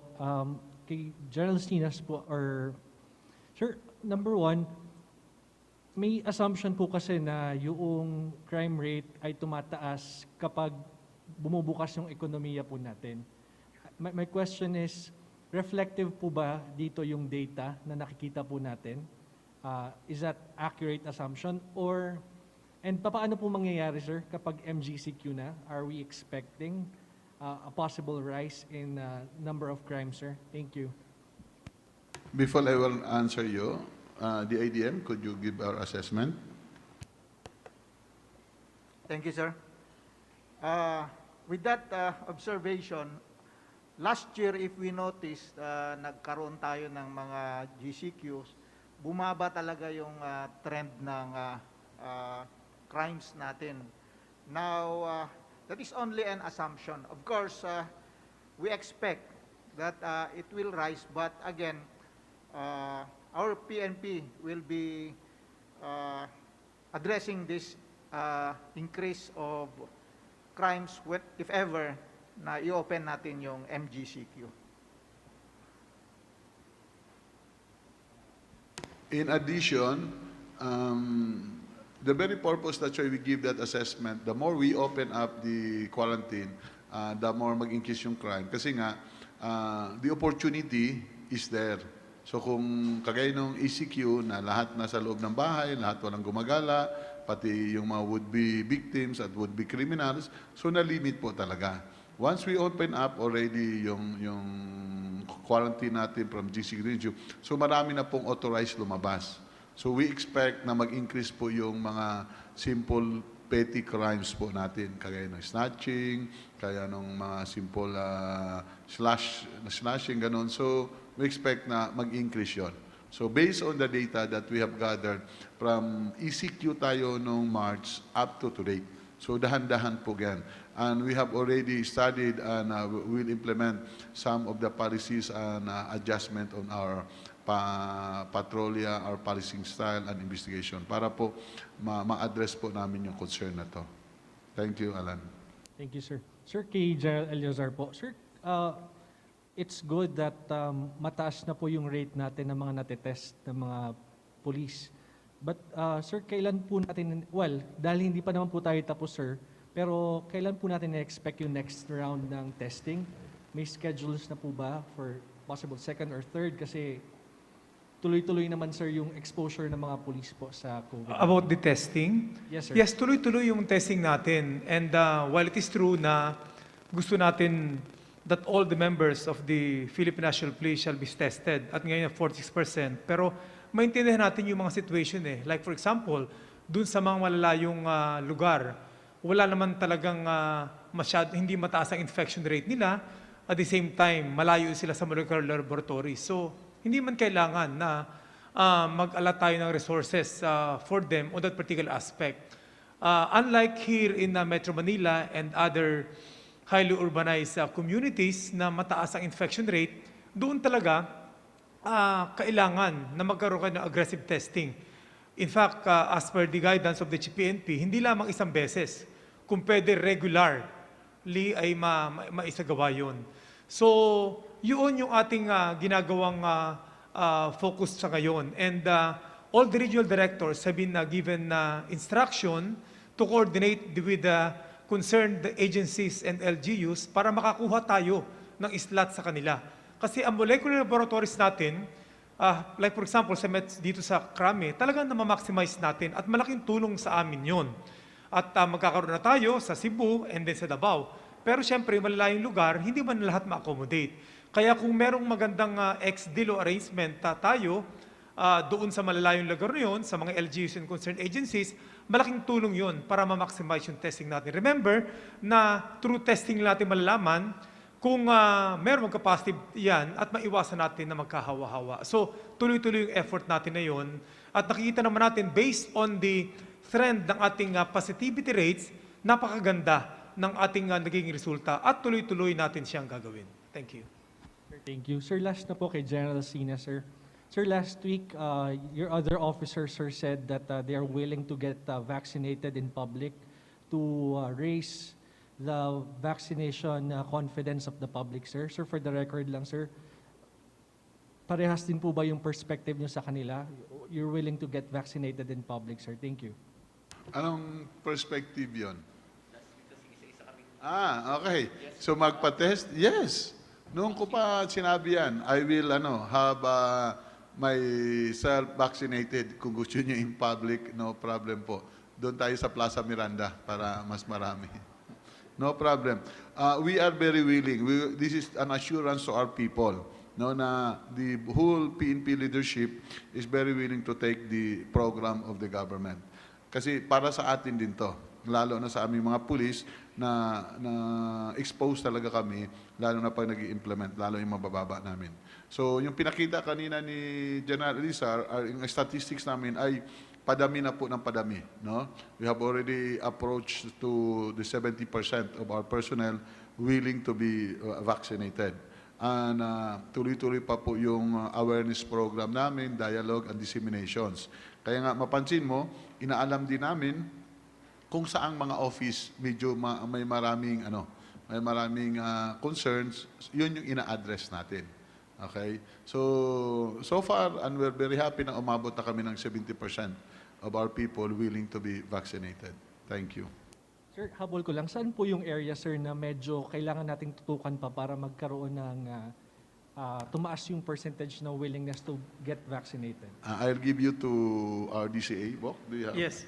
Go ahead. Actually, may breakdown kami by unit. Hindi na namin pinakita sa inyo para hindi na ma-pressure yung ating mga units in the ground. Pero, ang kabilin-bilinan ng ating PNP leadership is hindi natin sila pipilitin. As we speak, ganyan, di ba? An hour ago, 29.86. Ngayon, 29.8. Nakadagdag tayo ng mga 148 kaagad na nagpalit ng kanilang sentiments.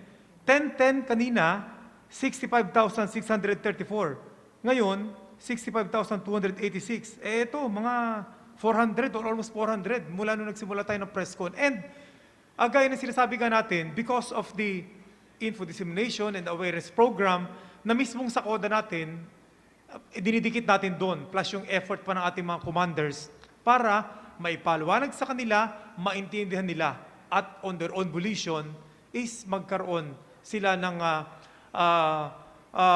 pagtanaw na magpa-vaccine sila.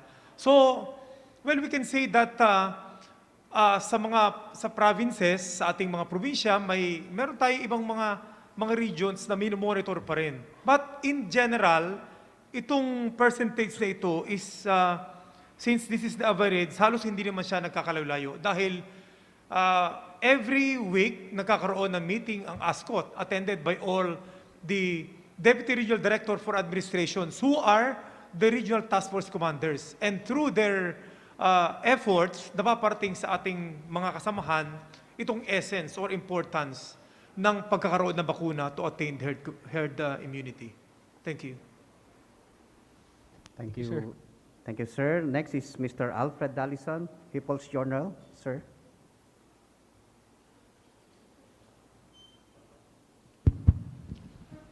Good noon, sir. Kay, Fred, Yes, sir. sandali. Mag-excuse lang muna si General Binag kasi pupunta siya ng Dumaguete for our activities doon. Okay? Thank you po. Go, Fred. Good noon, General Sinas, sir. Sir, doon lang sa mga schedule nyo na orders from AMLAC. Question ko lang, sir. Na-consider nyo na ba na i-discuss sa AMLAC yung possibility na yung mga properties like motor vehicles, houses ng mga convicted drug lords, yung mga arrested, na na-forfeit na yung properties nila, is ma-utilize ng PNP. Kasi sir, since napakarami na pong mga sasakyan, mga bahay, nabulok na lang, hindi po nagamit. Thank you, Fred. Totoo yan. First, yung sasakyan kasi, lalo na pag sinama namin sa filing sa kaso namin, ay nasa court yun. No? Hindi po yun, hindi po yun ma-utilize unless the court say so. Second, yung mga hard assets nila, kagaya yung house and lot at properties nila, totoo yun. Alam mo yung isang bahay doon, yung kay Insila, yung kay Josephine Insila, nung lumabas po yung freeze order, ay parang inabando na yung bahay. Nasira na talaga, mga pintuan, lahat, mga basura ng iniwan. So, nung naglagay kami ng freeze order doon, ay wala na. No? So, but just the same, sinara na rin natin at pabantayan ng pulis kasi yung property naman ang binabantayan na wag naman maiskwatan at wag naman masira tuluyan at wag naman maibenta ng mga suspected drug lords. Pangalawa, Fred, we have discussed that with AMLA. No? Pero, kasi pag ang sabi nila sa amin, because meron din kaming kuan doon, meron din kaming seminar actually. Yung seminar namin sa AMLA ay nag-level up na rin. No? We have already what we call target packaging na. Not only a simple AMLA seminar. This is already a close coordination. Kung nasundan nyo yung activity namin last week, we have the MOA signing and meron na po kaming Intel Fusion Center dito sa loob ng Camp Crame. Nandyan po nasa sa PDG Place. Ang Intel Fusion namin dito involves not only on drugs, kundi on the local terrorist groups, di ba? At saka syndicated crimes. Nandyan na po yan. So every day, may tao kaming nakalagay doon at every day, may mga AMLAC na pumupunta dito kasi diyan na sila nag-uusap kung how to enhance. Ang sabi sa amin ng AMLAC, hanggat hindi matapos yung court order, hindi ma-finalize na yung property will be turned over, confiscated in behalf of the government, ay wala sila muna magawa. At ina-attempt din namin na kung pwede ipahiram sa PNP ang lugar as safe houses. No? They are amenable, but we will, ask the court kung pwede habang ongoing case. Kung hindi man, pag natapos na, ay mayroon po silang committee doon na nag-resolve noon. And we are already preparing our letter request na sana magamit man lang maski safe house ng mga pulis natin. We are doing to that area direction, Fred. Sir, last question, sir. Yung presentation ng Crime Lab kanina, sir, yung 18 na na-dismiss na naman na policemen for using illegal drugs. Sir, hindi mo na pinapapunta sa Internal Affairs Service yung kaso ng mga to. At instead, you have authorized the regional directors para sila na mag-resolve ng kaso immediately. Can you elaborate, sir? Okay. Starting this year, I have already signed the directive that all cases related sa random drug test at saka related sa tao namin sa drugs should be resolved by the RD immediately para mapabilis po. At centralized na po ang recording ngayon. So, ibig sabihin, we have procured more drug test kits, di ba? And we are conducting regular random drug test to our people, particularly sa drug enforcement units natin, para po ma-prevent or ma-detect po natin kung sinong gumagamit. Now, ang kaakibat nito, kailangan i-resolve kaagad ng mga RD. No? Kasi pag nasa area niya, for example, in CRPO could resolve the case in 2 months' time maximum. We have already directed it to resolve the case maximum. Kasi nandoon na yung tao, nandoon na yung prosecution, ganito. At kailangan i-resolve nila. Unlike nung nasa IG, kasi pag nasa IG, medyo matagal yung pagka-resolve nila. In fact, I have presented them my case. Nung nasa Region 7 ako, ang dami kong nahuli doon, 11, 13 ata. No? Hanggang ngayon, hinahanap ko pa. Nasa NCRPO ako, I become the Chief PNP. Meron ako nahuli doon, hinanap ko. No? Sabi ko, i-resolve kagad yung case. 1 year na, nagtatanggap pa rin sweldo. Nakanyo? So, tapos, pag may emergency, dahil kailangan mong tao, hindi alam ng commanders, biglang nadi-deploy. Lalo na yung COVID. Nakanyo? Nung nag-alert kami sa COVID, nagpunta rin sila, pero ni-recall namin sila. Kasi nga, sa tagal kasi nung labas. Sa ngayon, this one, test case namin, itong nahuli lahat na January, I already told all the RDs, resolve them. By March, dapat meron na kami makita ang resolutions na na-dismiss na itong mga tao na to. So yun po. Ang nagmumonitor po nito ay yung DPRM po natin para bilisan. Huwag masyadong mabagal. We still observe the due process, but it should be resolved within the 2-month period. Kung meron pong hindi nagko-comply doon, ay alam na po nila yung administrative case na i-file namin sa kanila. Thank you, sir. Mr. Mark Makalalad from DZBB. Sir. No more. Thank you, sir. Ma'am Mari Sumali, GMA 7, ma'am. Sir, good afternoon, General Sinas and everyone.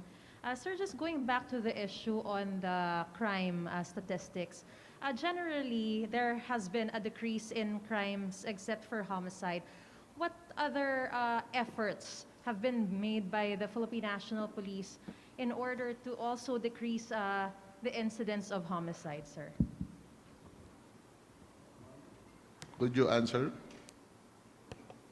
Okay, thank you again, sir. Again, as stated a while ago, yung cases natin na nag-increase na homicide in the past week, this resulted from heated arguments and misunderstandings. And it was also noted that these were not under the influence of liquor. So again, we will be directing our area commanders to look into this, especially regions, those regions that were affected by this. Regions 3, 8, 9, and Region 12. Thank you, sir. Sir, on the issue on, kasi may mga some CCTVs capturing mga robbery hold-ups. What do you think is the factor for robbery hold-up criminals to become bolder this time? In general lang, what are your thoughts? What do you think are the factors why they've become bolder this time? Lahat na nakukuha sa mga CCTV. Just your thoughts, sir. Alam mo, Miss Maris, yung mga places na may CCTV, sometimes those criminals are not aware na meron CCTV in that area. So, in the past, we have solved so many cases because of CCTV. Now, sometimes akala nila walang CCTV in that place. And even doon, not only in the crime scene, kasi yung mga investigators natin, nagbabacktrack yan. Halimbawa, dumaan yung motorsiklo, what time? So, they will go farther. Say, for example, a kilometer away from it. Tinitignan nila kung dumaan talaga yung in the presence of CCTVs. And one last, sir, either General Sinas or General Marnie, whoever wants to answer. just your warning, sir, on those criminals, especially involved with these cases, homicide, robbery, hold-ups, who have long been in hiding. Ano po ba ang gusto nyong sabihin sa kanila? Thank you. I'll answer this one. To add up na tanong mo kanina, Ma'am Maris, hindi naman bolden yung hold upper ganon. Tama po yun. Kasi karamihan po talaga doon ay hindi nila alam na may CCTV. No? Tapos na-highlight yan. Pag may nakuha ng CCTV, bigla na sometimes some persons we could not stop, biglang i-upload. Pag na-upload, doon natin matatrack agad yung incident. Then ang police po natin, nagbabacktrack po yan hanggat makita kung saan talaga. Hindi sila emboldened. Just the same MO or modus operandi. As to your third questions nung ano to? The warning against those who have long been in hiding. Okay. May mga bagong huli rin po kasi yung mga PNP and we recognize the efforts. Pero Yes. una, doon sa mga matagal ng mga in hiding, ano po bang nadagdag sa mga ginawa ng PNP para yung matagal na yung ilan almost a decade nang nagtatago nahuhuli na ngayon, and the warning to those who are still in hiding, sir? Okay. Actually, pinaigtiing na po namin yung manhunt namin, no? Lahat po 'yan. So una, ginamit namin yung 10 most wanted municipalities, province, regions para po yun ang naka-focus. Kung mapansin nyo, marami na pong nahuhuli diyan. That's why we'll be assessing yung UNTB program namin, no, na doon namin ilabas yung mga na-aresto for the day or for the other day para mailabas sa public na ito yung mga na-aresto, no, na lahat na na-aresto sa buong bansa na mga wanted para mapakita namin. Sa totoo lang, marami na po na-aresto diyan, matagal na, may mga 5 years, 10 years na yung nagre-relax. So binabacktrack po. So yun po ngayon. We have already dedicated tracker teams ngayon. So yung iba lang, dahil natabunan, but if you could see our various reports, kung maka-access kayo, makita nyo, marami pong nahuhuli po niyan. Hindi lang po yan yung mga light cases, murder cases, homicide cases, rape cases. Yung iba niyan, mga kidnapping cases. Kasi ang focus is not only on the active case, kung hindi yung mga wanted person. Including PDEG namin. Kung mapansin nyo, ang PDEG namin, nanguhuli rin sila yung mga wanted namin ng illegal drugs. Okay? Ito yung purpose namin dito sa UNTB program, no, yung at your service, na there's a portion there na ibabalita ng tao namin para sa public kung sino yung naaaresto for a certain date. Maski gano'ng man kalaki, gano'ng man kaliit, para po ma-pick up at makita po yung mukha nila. Yun po yun isa sa mga enhancement. Marami po naman, hindi lang napipick up ng media or social media. Dahil sunod-sunod po yan. We will not give any warning. We'll just be reminding to them that the arms of the law is always long.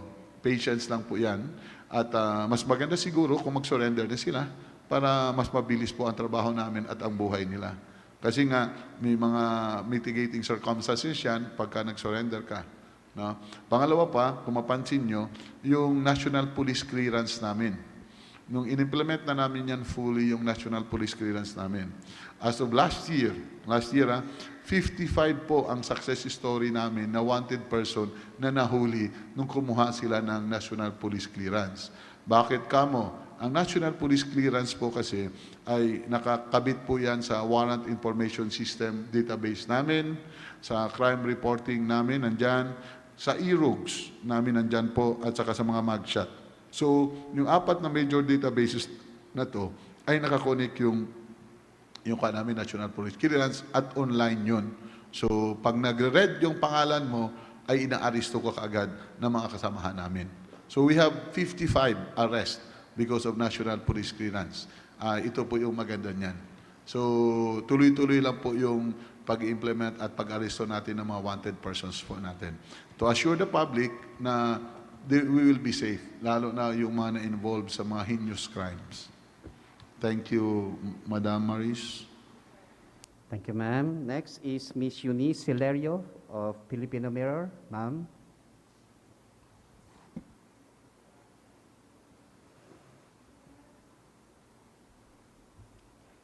We shall have 2 more members to ask questions. Good afternoon, sir. Sir, follow up ko lang po, yung sinabi niyo po nga 55 na nahuli sa National Police Clearance. Last year lang po yon, the whole 2020. The IDM? Yes, sir. Yung 55 na binanggit lang ni General Sinas na nahuli sa sa police clearance. Yung 55, last year lang po yun, the whole 2020, or may nakasama na ngayong January, February? Actually, I want to add yung sa 55 na sinabi na CPNP. I was able to monitor last Friday doon sa Ormoc. He got a warrant of arrest in Bulacan. He is a resident in, he's from Aurora. Pero doon siya sa Ormoc City nahuli just because of the National Police Clearance. Balik, kasama po yun sa 55? Yes. No. Additional, that will be for a total of 56 na. 56 na po. Okay. Thank you po, sir. Sir, 2 questions pa.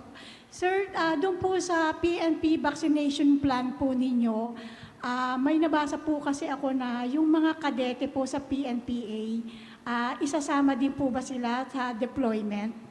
At ano po yung mga particular na gagawin po ng mga kadete po? Okay. First, yung mga temporary natin, not only yung kadete, kung hindi yung mga recruit, ay hindi po sila gagamitin sa deployment ng vaccinations. They will remain sa training centers po. No? Hindi po sila gagamitin. As hindi po sila kasama. Although may preparation po sila sa PNPA vaccination plan caduceus. Yes, caduceus. Yes, sir. Pero sila, kasama later on sila, i-vaccine. Pero as to the security and deployment, hindi po sila gagamitin kasi on training sila. Pero kasama rin po sila sa mag-vaccine po. Okay? So yun po ang kuan namin doon. Okay. Sir, yung pangatlong tanong ko po, kanina po yung po sa AKAP kapamilya po, ng mga rebel returnees. Tanong ko lang po, sir, kung meron po mga estudyante, kasi di po ba problema po talaga ng mga magulang na yung mga estudyante po na namundok, meron na po bang kasama dun sa 320 na nagbalik loob sa pamahalaan po? Yung mga magulang?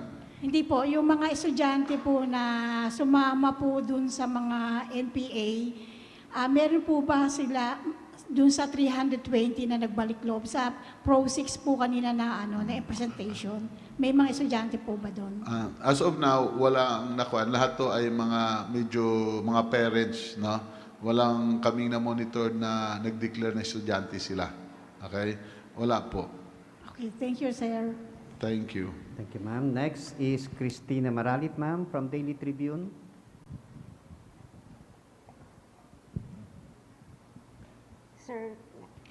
Sir, good afternoon po.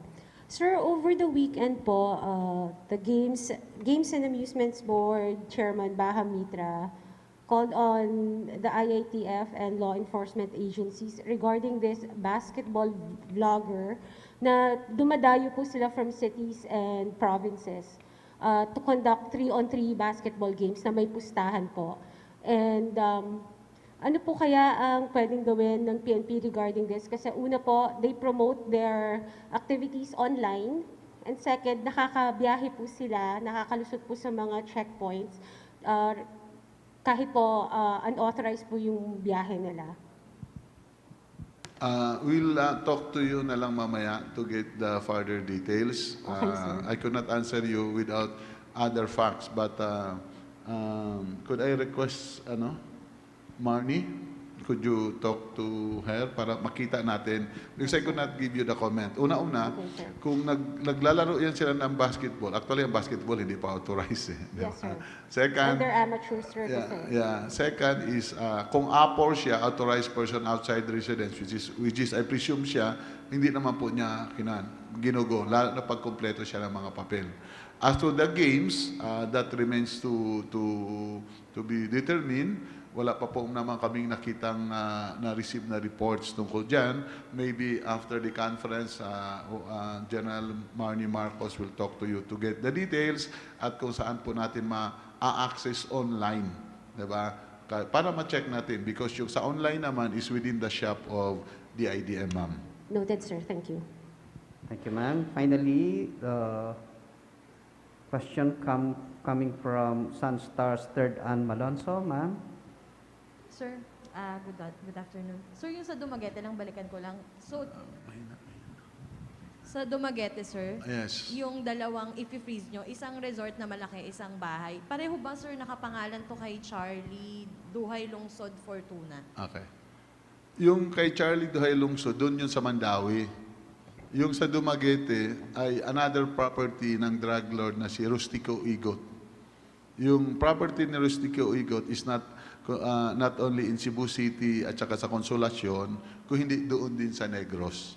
So kay Rustico Igot po yan. Okay. Sir, may makikita pa ba tayo na meron ng file na mayroon ng case na na-file ang AMLAC against Fortuna and Rustico Igo na sana ma-freeze na rin yung iba pa nilang properties? Ilan pa yun, sir? Yes, ma'am, meron po. Meron po kaming kuan. I will get, kung gusto mo, I'll give you the details kasi nung pumunta doon si yung PTB4, si Bea, sir. si Bea, binigay namin sa kanya yung file. If I have my file, I could give you so that makita nyo. Pero yung Dumaguete, ay ibubuin pa yung files. Siguro, I'll just give it sa inyo na lang after. Thank you, sir. Sige po. I guess that ends this press con session, and perhaps we shall now have the last word coming from the CPNP. Sir, please. Again, thank you very much to our friends from the media. All other details, please talk to our PIO. All details on what we have discussed or ano po diniscuss. Thank you very much. To the RD of PRO 6, pakita nyo yung mukha muna. RD PRO 6. Pro 6, please. Thank you very much. Nandito rin pala, I'm very, very sorry. Nandito yung RD PRO 7 din, di ba? We were expecting that you will ask more on the 19 children. Thank you, Ronnie. At nandito rin yung RD in CRPO natin. Nandyan si Kuan. Sorry guys, hindi ko po kayo nabanggit.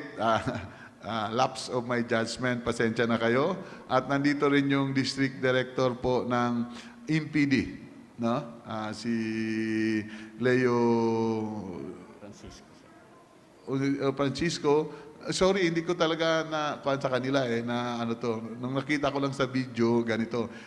Next time around, basta they are monitoring for the questions. Sana binigay namin. So pasensya na lang po, next time we'll be announcing it. To our regional directors, Vic, Ronnie, and Paco, thank you for joining us. To all members of the command group and staff, and other directorial staff, thank you very much. So our friends from the media, thank you and see you in our next activity. Just a heads up, di ba? Next Monday, hopefully we could unveil already the life-size monument of Camp Crame. It's a 2 days program, no? Kasama po dito yung mga pamilya, mga great children of Rafael Crame to be here, and we'll have the symposium and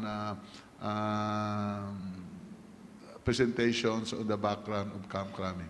So hope to see you there, and we're very willing to give you the background of Camp Crame. Thank you at mabuhay po tayong lahat. Thank you, sir. That ends the session. Magandang tanghali po.